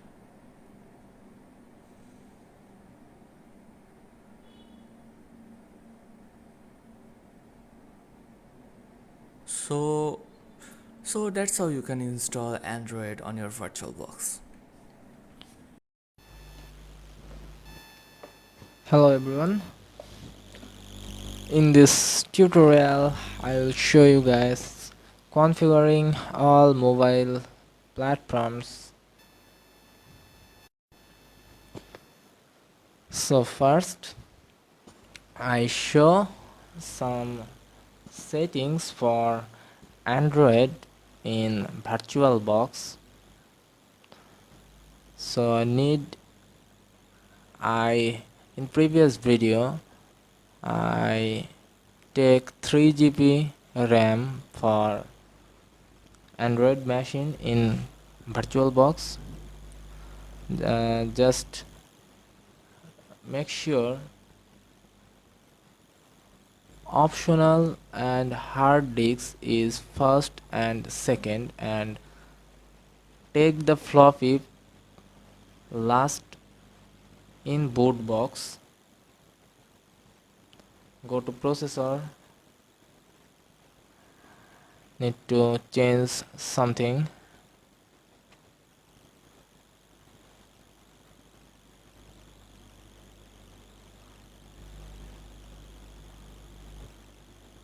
Here I can take 2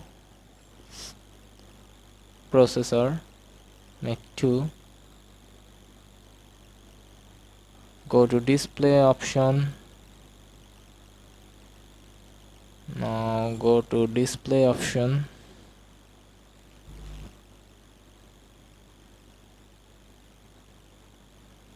And need to change graphics controller.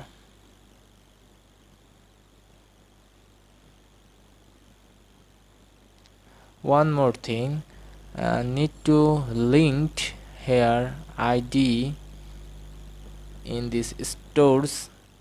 Just click the empty controller ID, name, and select the location, the Android file I download, and change graphics controller VGA, VBox S VGA.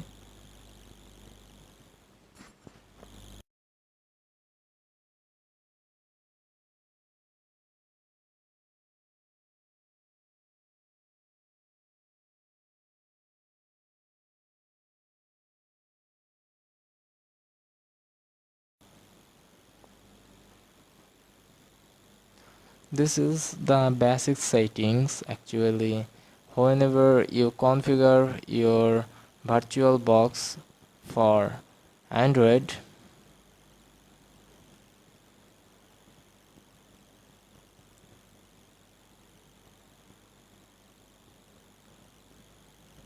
press M3, and in the attributes section have to indicate the local file where the Android 86 is located. Linked this.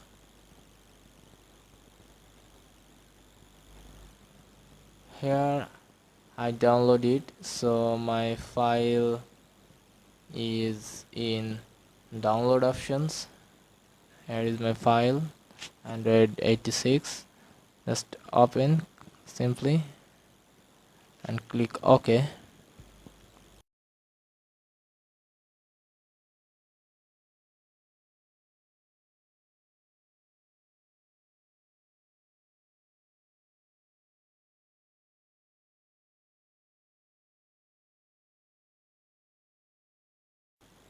And networks setting,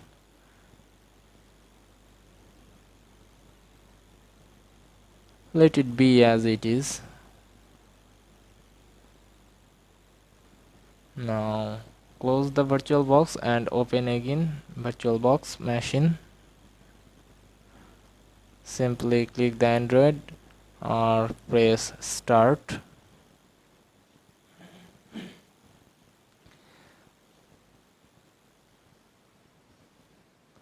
Now Android 86 running.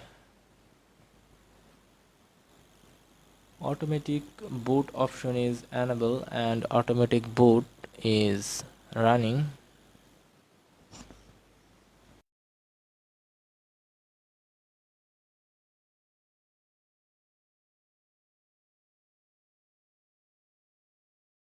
Need some time for this procedure.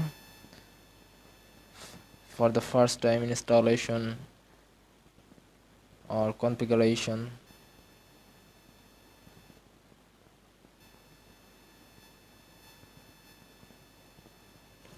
Now look at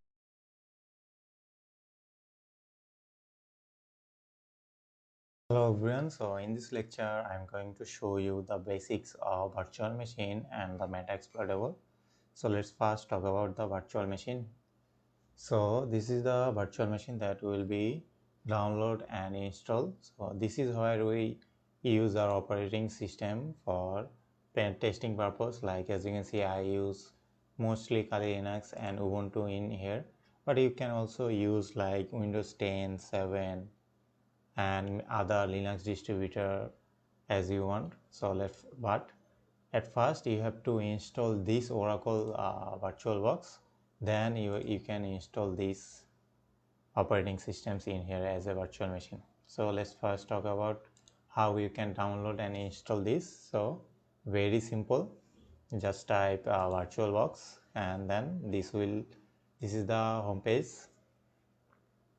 So as you can see, VirtualBox is a very powerful tool for as enterprises and also for home users like us, and it is also a feature rich, and it also a professional solution that is freely available for open software for all of us that you're gonna use in your Windows machine. And under this VirtualBox you can use another Windows machine. Like this is our main, as you can see, this is my Windows 11. So in Windows 11 I am using VirtualBox, and in VirtualBox I am using Kali Linux and many other operating system as a virtual machine. So how you can download this? Very simple, just go to this downloads bar, click in here, then we're gonna choose which operating system you want. Like if you want Windows host, just click and it, as you can see, it will download. As I already downloaded and installed it. Also you can use for OS, Linux and all of this. And if you download, it's very simple, I guess. It's mostly probably 100, as you can see it's 100 MB. So I already downloaded it. So this will be the exe or executable file on Windows for VirtualBox, and make sure you download the latest version so that it won't have any bug or etc. So and make sure you install the stable builds, not the beta build. You can also download beta builds in here, but I will highly suggest you to go for the platform package or stable release. So how you can download, how you can install this? Very simple, just click next. What you have to do, and click on next, and then just select the directory and then finish. Very simple, very, I would say, easy process. As you can see, I've already installed this, so I can really show you this process. But as I was saying, as I said, that it is very easy process. You can just click next, and it will, at the end it will just finish, and then you're done with installing. So and then this will show up, this page will show up without these two, because I already installed this. So these two won't show up in default. So in default this page will show up. So in here you can choose, like, go to settings to set the different settings. Then you can also import and export. So in in here we are mostly using this button, which is new. So we'll be using in future this button to create new machine. But let's go to our preferences. So this is the, as you can see, this is our preference folder, and this is our authentication library. So you can also change any shortcuts you want in virtual machine. You don't need to check for update. And a language display, make sure you select it automatic, so that your display or monitor supports the better resolution, that will select it automatically. So make sure you select it automatic. And in network, make sure you create a network. How you can create? Just press button, as you can see, create a network. It will create a network. So let's just remove this. So it's pretty easy. It will create a network, and you don't need to do anything other than that. It's very simple and very easy. And for the proxy, it's just select auto, and you can just select these preferences as it's the default preferences that you for your VirtualBox. And we'll show you how you can install Linux, Ubuntu or Windows in here in our future lectures using this new tool. So in this new tool, you can just name your operating system like that the want, like in here this is the directory where your operating system will be safe, and I will talk most about that part. This is for the basics. And for metasploitable, you just search, pretty easy, metasploitable.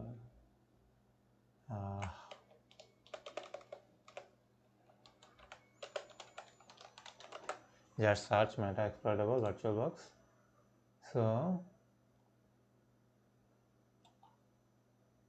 this is the page. Make sure you go to this page.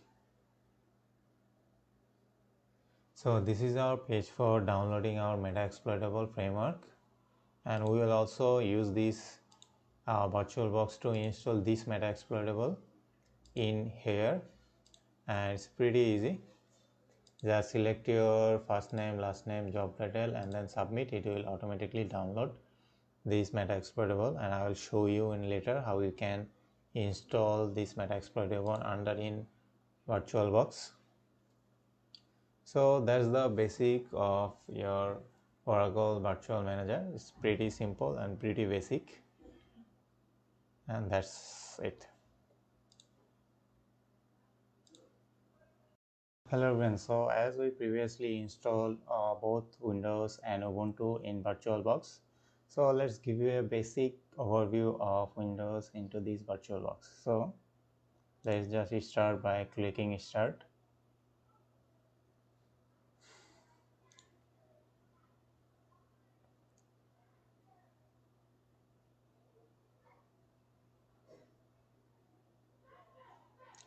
It's a must to use virtual machine, because when you are using penetration testing or for any hacking purpose, you cannot use your main machine like this machine. This is my Windows 11 machine, so you cannot really use this machine. So for that reason, we penetration tester or hacker, we all use a virtual box.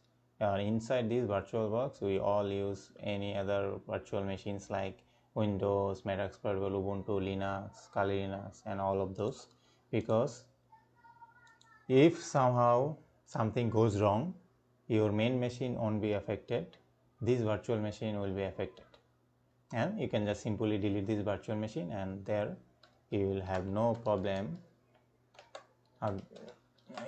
using your main machine also. Okay, so password is PASSWORD.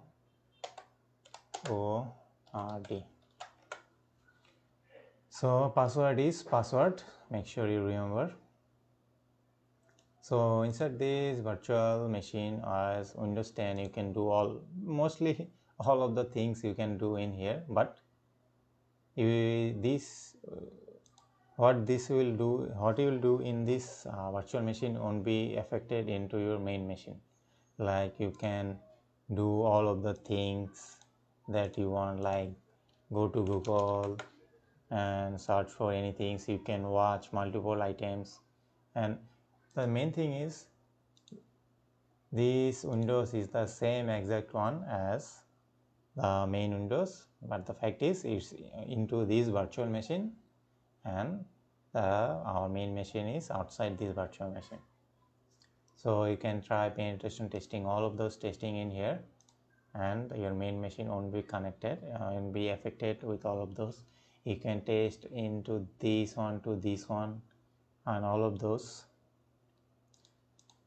So as you can see, we have computer and all of those as similar as.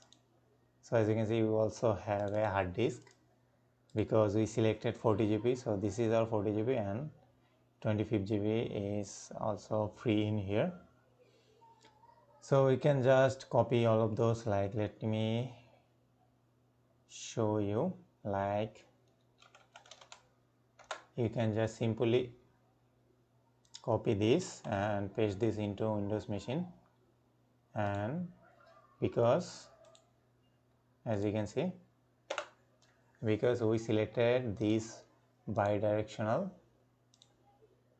which is this one, so make sure you use bidirectional so that you can simply copy paste anything you want in here. Like you want to take copy text from here, just copy from your virtual main machine to your virtual machine. So that's the one thing, and then you can use any software you want in your virtual machine. You can install any of these things. Like in main machine you cannot really install all the things because your Windows Defender or Windows Security will block all of those malicious things, but in here you can install all of those things because it undirected, and you can just install all of those, and for testing purpose or even for penetration testing or for hacking purpose you can use all of those in here. So make sure you remember this is the password. So this is the thing for Windows, as simple. So let's just shut down. So let's see if it shut down in here. So it will shut down even in here. So basically the same way you use our daily life Windows machine, you can use this into your virtual machine also. So let's now talk about Ubuntu.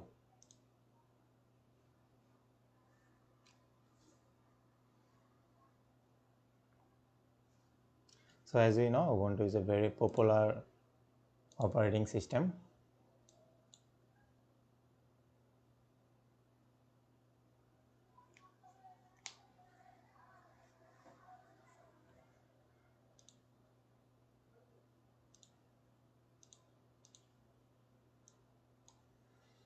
So it will take some time because I already worked on a lot of things on Ubuntu, and that's why it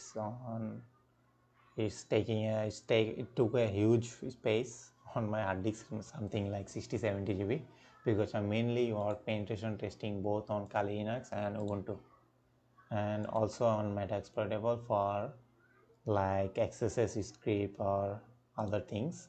So this is our Ubuntu machine. So in here you can go and check all of those.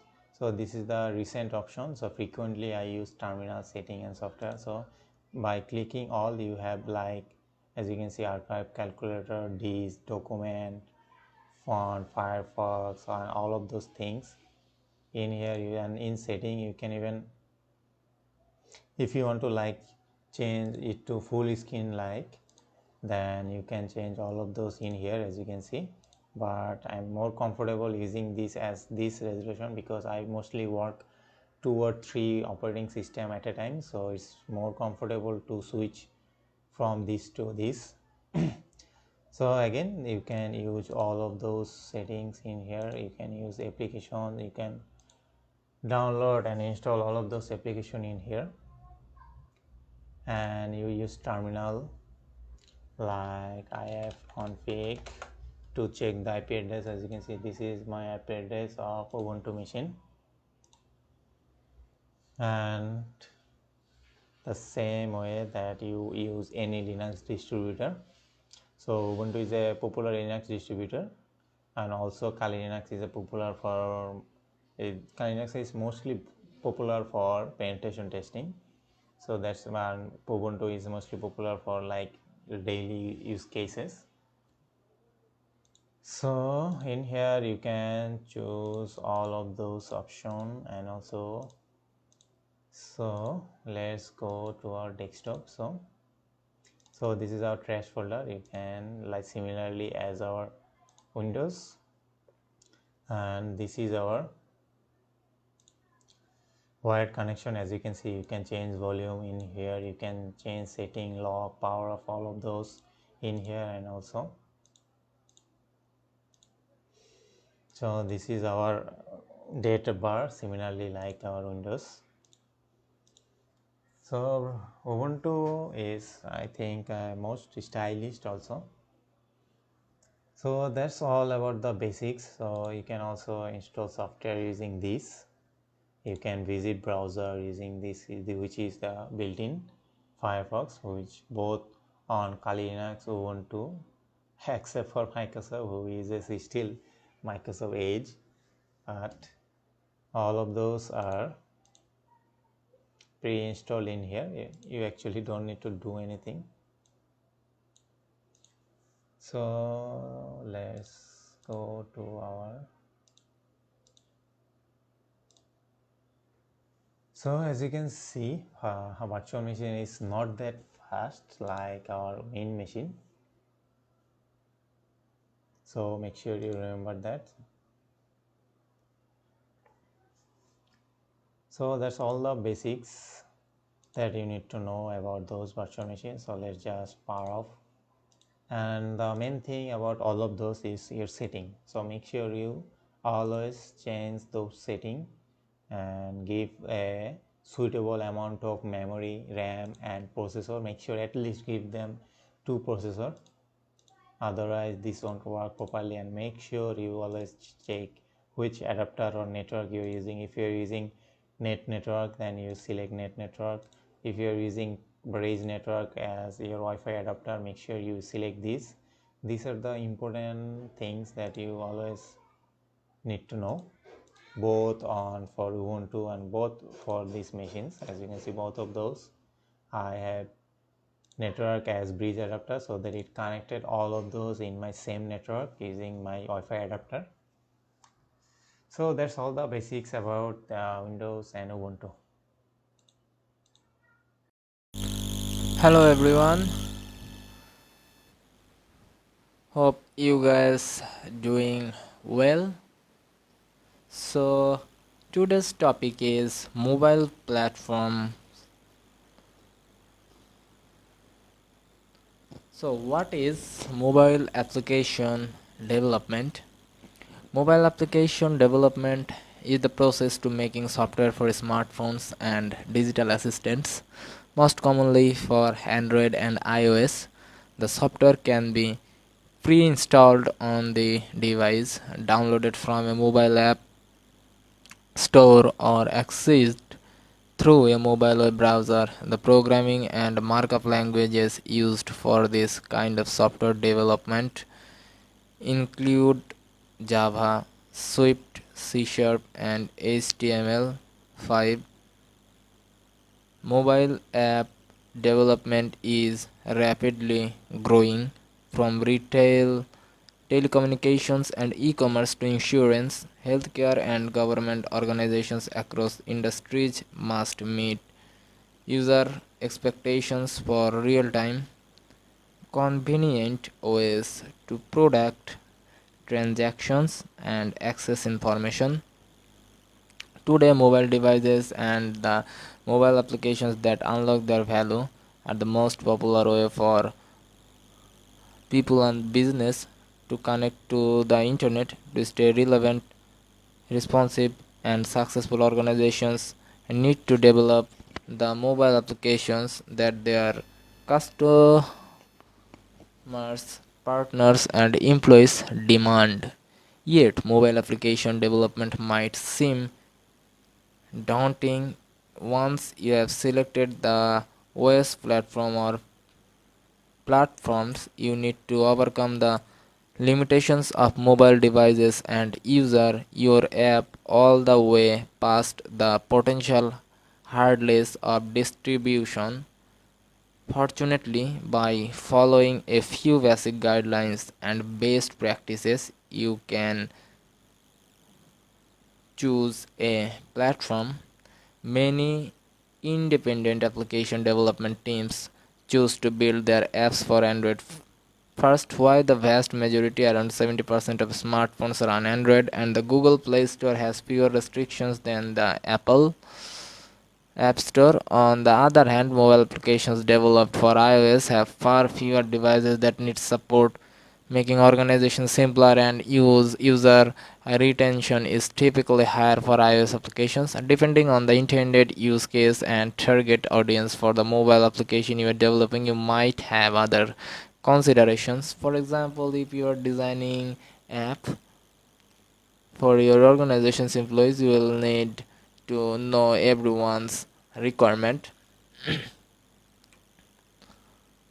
So develop for native apps or hybrid apps. You could develop two native applications taking advantages of native APIs, and OS specific programming languages can help you build a powerful app. Most enterprise apps, especially ones that require substantial API traffic, benefit from native development. If you decide to develop native applications one at a time, you will likely want to begin with Android for some of the same reasons that independent app developers often focus on Android.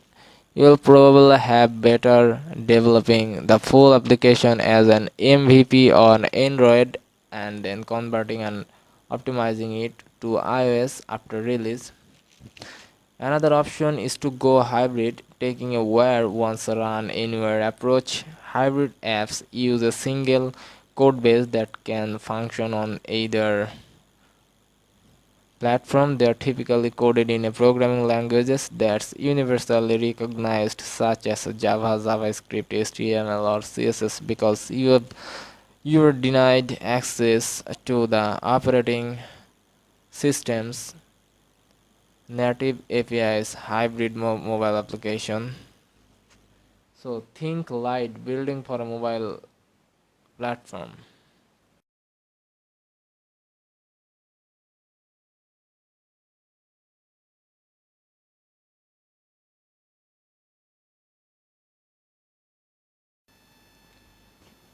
Whether you choose native or hybrid mobile application development, one of the first hurdles you will need to overcome is the natively limited resources.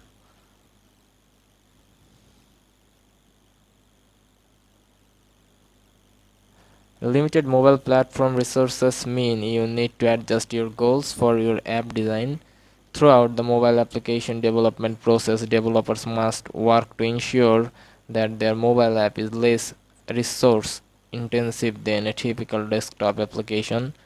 Delivering a great user experience is vital. That starts with understanding that your user interface for a mobile app should be similar than a desktop application interface. By creating a straightforward UX design that is focused on critical functions, you can provide a better user experience while consuming fewer resources.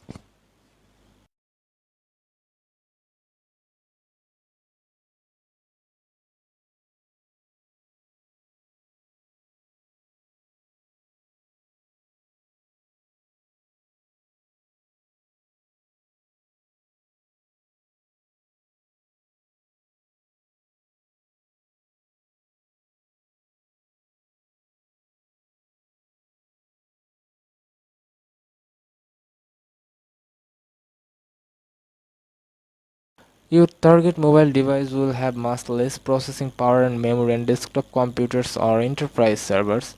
This constraints might seem like a significant challenge, especially if you are more familiar with comparatively boundless resources for conventional software development for web apps. Limited mobile platform resources need to adjust your goals for your app design.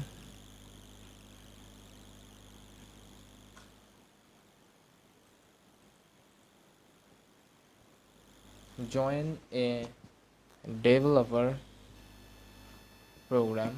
Neither Android nor iOS is completely open environment. Before your application can be officially distributed, you will need to join the appropriate developer program. The Android mobile application development program lets you use your existing Google account to create a developer account, pay the USD 2.5 fee and submit your application.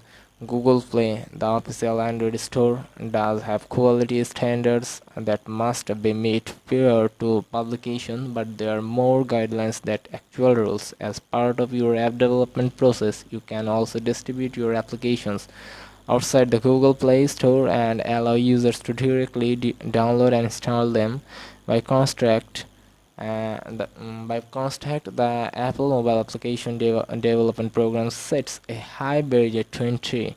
You need to pay a program fee of USD 99 per year and adhere to high standards. Once you're a member of the program, you get early access to beta versions of the operating systems.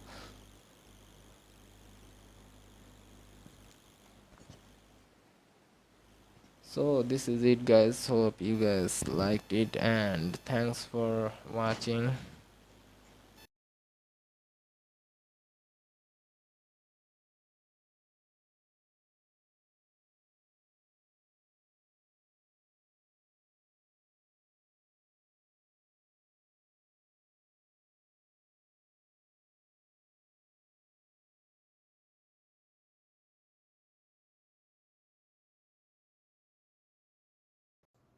Now that we have a Kali Linux installed, let me just give you an overview of the system as a graphical user interface.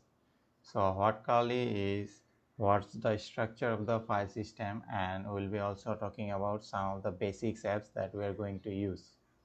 So as you can see, this is the system bar where you can see your process similar like our Windows. Then we can use this one. So this one is for your network configuration. You can click in here and see all of the network information in here, your IP address, your gateway IP address, your mask and everything. So in here you can choose to select your and see your notification. In here you can see date and time. You can lock your Kali Linux machine using this button, and then you can log out, restart and shut down all your machine by pressing in here. So in here, this is our application menu. So Kali Linux has over 600 nearly, and most I would say that pre-installed for penetration testing, and these all apps are for this penetration testing for to discover. So each program has its unique flexibility and use case. So Kali Linux does extreme job of separating these useful utilities into these categories. Like in here you have like all of those categories from information gathering, vulnerability analysis, web application analysis, and like forensic, post exploitation, and all of those. Into all of those there have lots of separated tools to use, as you can see. Then these are the settings, and then in here you can see all of those application, and in here we have see, as you can see, you have recently used application similar like in our Windows bar. So all of those can be found in here. So this here to restore the minimize window. So if you just click here, it will just minimize all of those. And then here this is our document, or like my folder tool. So in here you can access desktop, document, download, music, pictures, videos, even you can create folder, open terminal, all of those in here. So this is our text reader, which is a simple text editor, and this is our built-in Firefox, and this is our terminal. So you can use three types of terminal in here, like this will be without the root terminal, which will be the basic terminal. Then in here you can use your root terminal, that will mostly use this root terminal, and in here you can also use PowerShell. And this is our workplace, like you can have multiple workplaces in here, like just you can do multiple work, like you can check this one and simultaneously. So you can do all of those in your different workspaces. So as you can, as similar to our Windows. So as you can see, three different workspaces has the three different softwares. So you can use three different way in this. And then this is our shortcut, and from home menu you can see all of those similarly like in here. And then this is our file system, similar like our in Windows, which is the C program. So in here you can have all of those important folders and files in here, like temporary user, var, root folder, all of those. And some of the folders that in here need root permission, like in here as you can see you cannot open, but if you open this folder as root, as you can see, then you can access all of those folders and you can go anywhere in this file system. And then so these are all about this file system. Then this is our shortcut, this is the trash folder, similar like our in Windows and Mac. So this is our shortcut, you can create any shortcut if you want, similarly like we use in our Windows machine. So that's all the basic. So these things you don't need to actually worry about these, because these are all of the shortcuts. As you can see, these are the beach adapter, all of those information will be shown in here. So don't need to worry about these icons. So this is all about the basic graphical user interface of Kali Linux machine. So now I would like to show you and give you the upward view of the Linux terminal, which is this one. So let's open our Linux terminal as our root. So the terminal is a place where you can basically do anything you want on this operating system, and then you can run any program. And to run any program you have to use certain commands that are associated with the action that you want to do. So the Linux terminal is very powerful, and it basically allows you to do much more than the graphical interface. A lot of programs that were going to use the graphical interface, but most of the tools don't have any graphical user interface, so you have to use this command line interface, because the command line interface is just much easier and it is also quicker. And in many scenarios you will see in the future that, like an example, like you might just get an SSH or a command prompt on the target computer. Therefore you need to know about this command in order to able to do whatever you want to do on this computer for a penetration testing or its security. So learning the command prompt or learning how to deal with the command prompt is very important. So we are going to be using it for the basic user case. So for now I'm just going to give you a very simple overview and how to use it, and I'll be talking about more of these features. So it is going to be become a much easier for you. So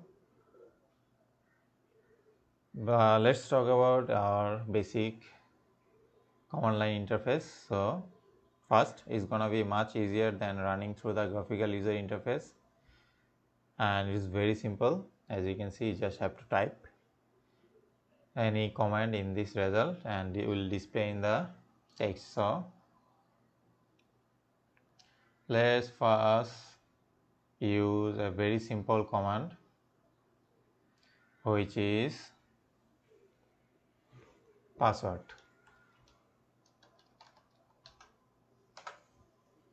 So in this command, for security purposes, you are advised to change your password from your default password to a password of your choice, so that you can do commands. So you can do this by typing just password.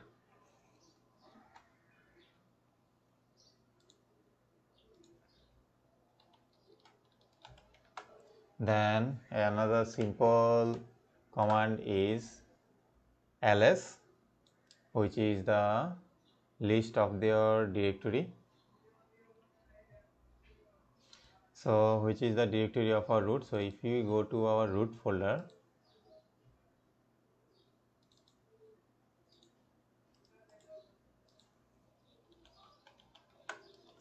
you need as you can see, we are just have a one simple file in our root directory.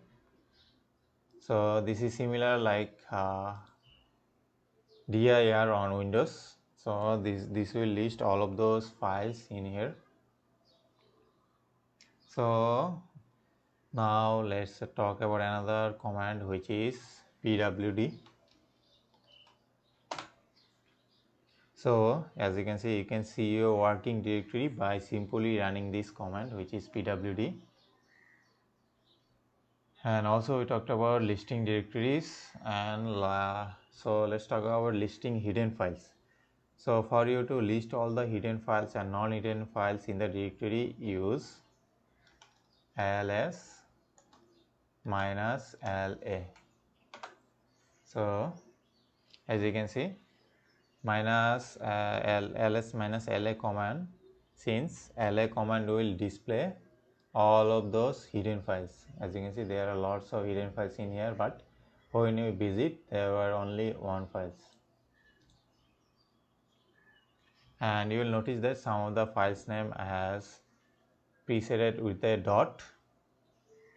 These are the hidden files, and that cannot be seen with GUI or graphical user interface. And changing directory, you can just changing directory to just cd downloads,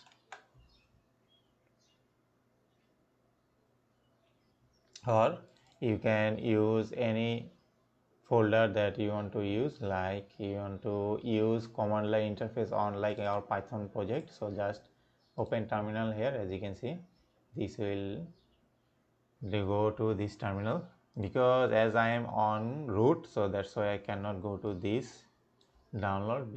If I was on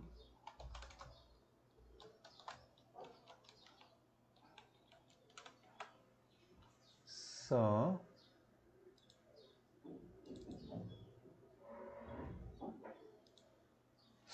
that's the directory. Then accessing internet browser, you can just simply access internet browser by using this command.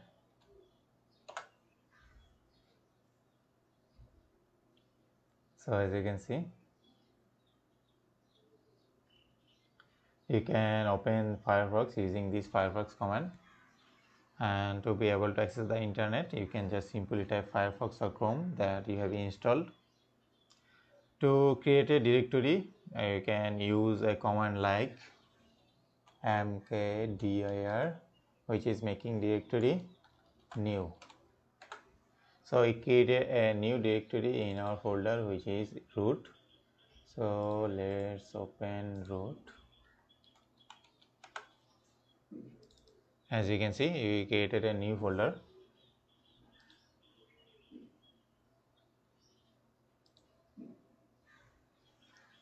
So this command followed by, so this will be the folder name that you want to name, so you can change anything you want. Then like adding a text into a file, so how we can edit a text into a file. So let's just type echo hello.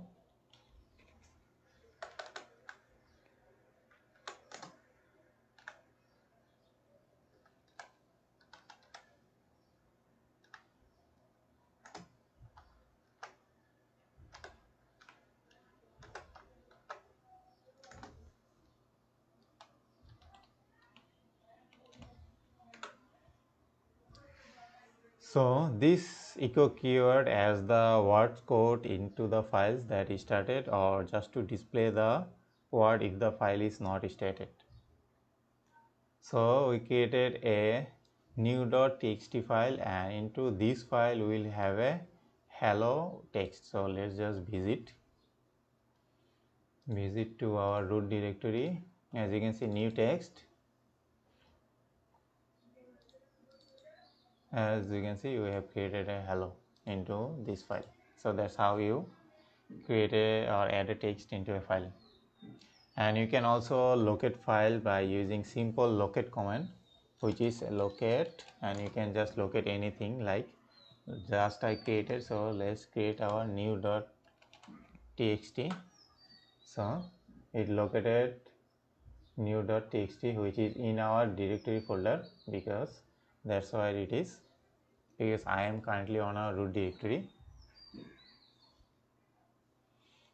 So then you can like display content of a file. So to see the content of a file, you can just use cat command, and then you use the can to rename the file that will display the content, which is like anything. So you can do anything in here using the cat command. So another one is find your IP address. So to find your IP address, just type ifconfig, and it will give you the IP address and all of the network information from this machine. As you can see, my machine IP address is this, MAC address is this, so, and this is our Ethernet or wired network name. So it will vary from machine to machine. So that's how you use all of this. So that's all of those basic command line interface using this terminal. So that's how you, and that's all about this Kali Linux basic.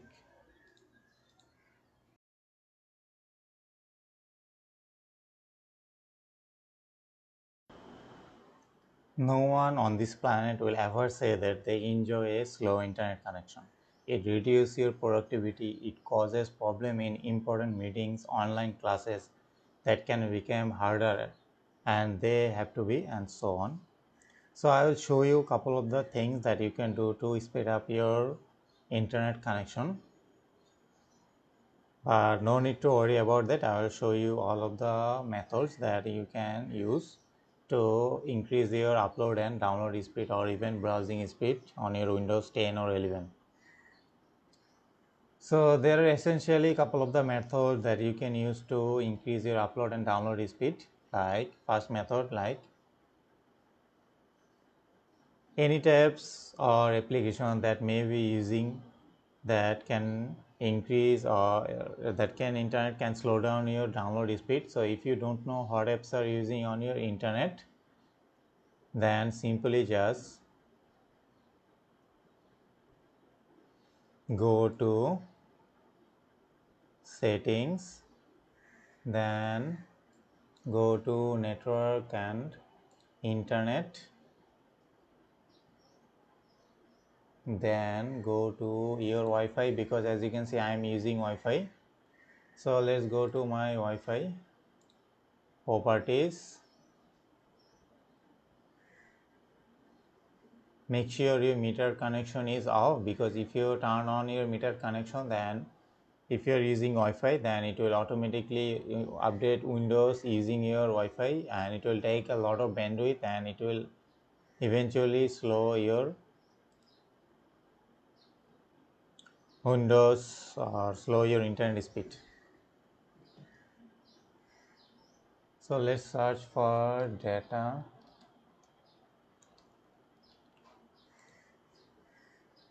So in here, so let's go for Akash and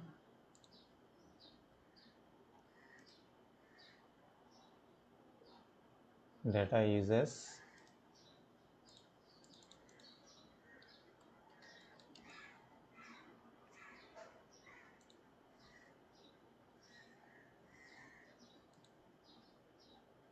As you can see,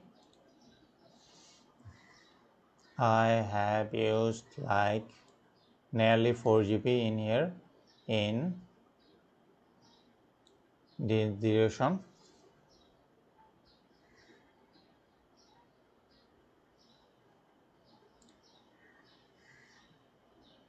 So let's go to data uses, and as you can see, if you are in last 30 days, I used 243 GB using simply just Chrome and also qubit train.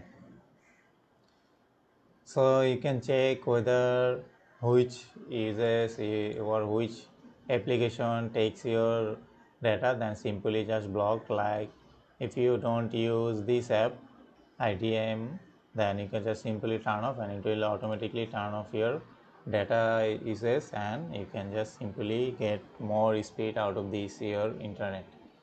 And the one thing that I previously mentioned, make sure you turn off your meter connection off. This is important thing.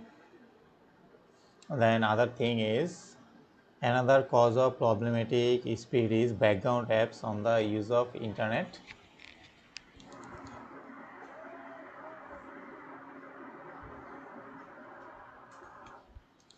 So you can disable certain apps that and can ensure that you get internet only for the desired application that you use. Like if you use Chrome, then you can just simply use your speed into this Chrome, not other apps like these apps or these apps.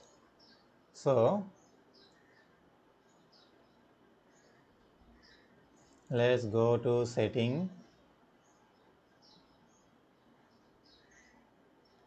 privacy and security. Okay, let's go apps.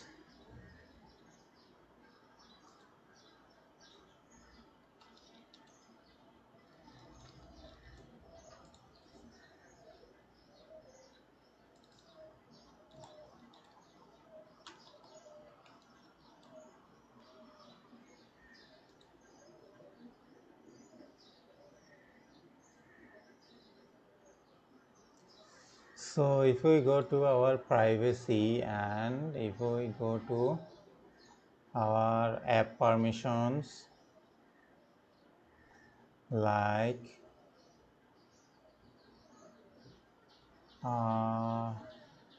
where is background apps? Okay, in Windows 11 they certainly changed something. So in Windows 10 it used to be in here, but in basically I'm using Windows 11, so it's hard to find all of the things that was in Windows 10, because they just changed all of the things. As you can see, they changed all of the settings. These are app and feature. Okay, let's search background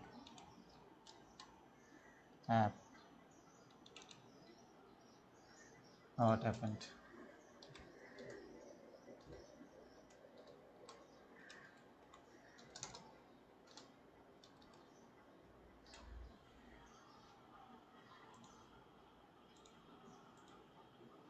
Okay, I think they changed something in here. Okay, the next thing, the most important thing if you want a high speed is to use a wired connection, not wireless, like I am in here using Wi-Fi, because this is a pretty simple step. wireless connection are a little unreliable as compared to wired one, and going Ethernet can help you increase your upload and download speed. So if you can work comfortably at desk and use an Ethernet cable instead of a wireless connection, and it will massively improve your internet speed, because every wireless or Wi-Fi router has a certain speed limit, but if you use a Ethernet cable, then there is no limit. The ISP that gives you the speed, and it will automatically send all of the speed into your machine if you use a Ethernet cable. And another thing you can do is use your Google DNS or Open DNS, because they are the most, I think, reliable and also most used DNS that you can find right now. So just go to control panel and then go to network. It is network and sharing center. Go to Akash, which is my Wi-Fi network. Then go to properties,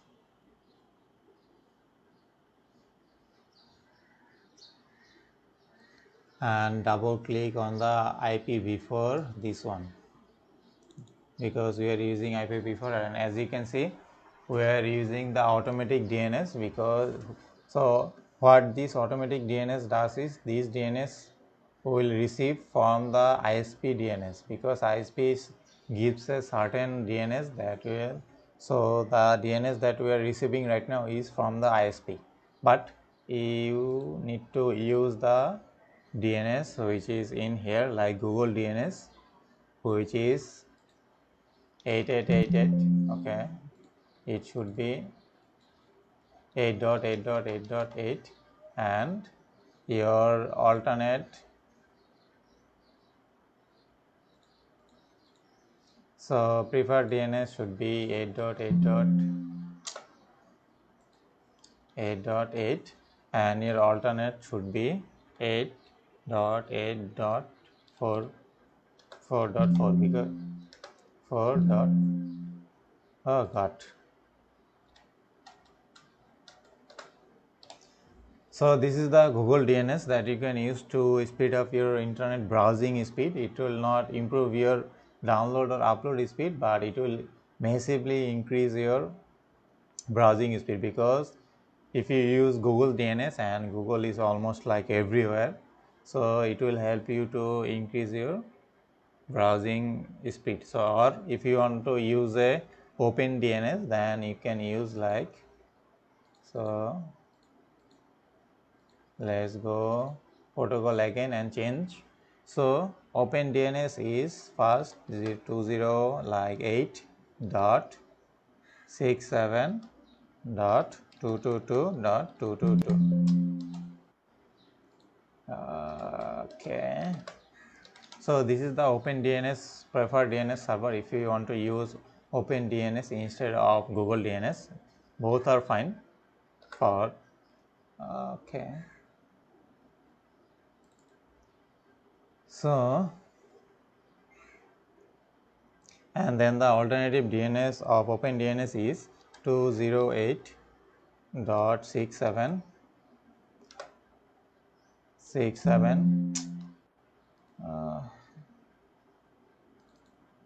67 dot 220 dot 220. So this is the open DNS. So if you want to use Google DNS or open DNS, then you can use this.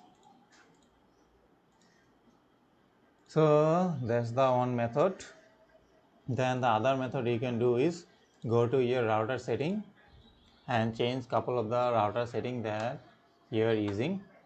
Okay, let's pause because I don't want to show you my router info. So let's pause.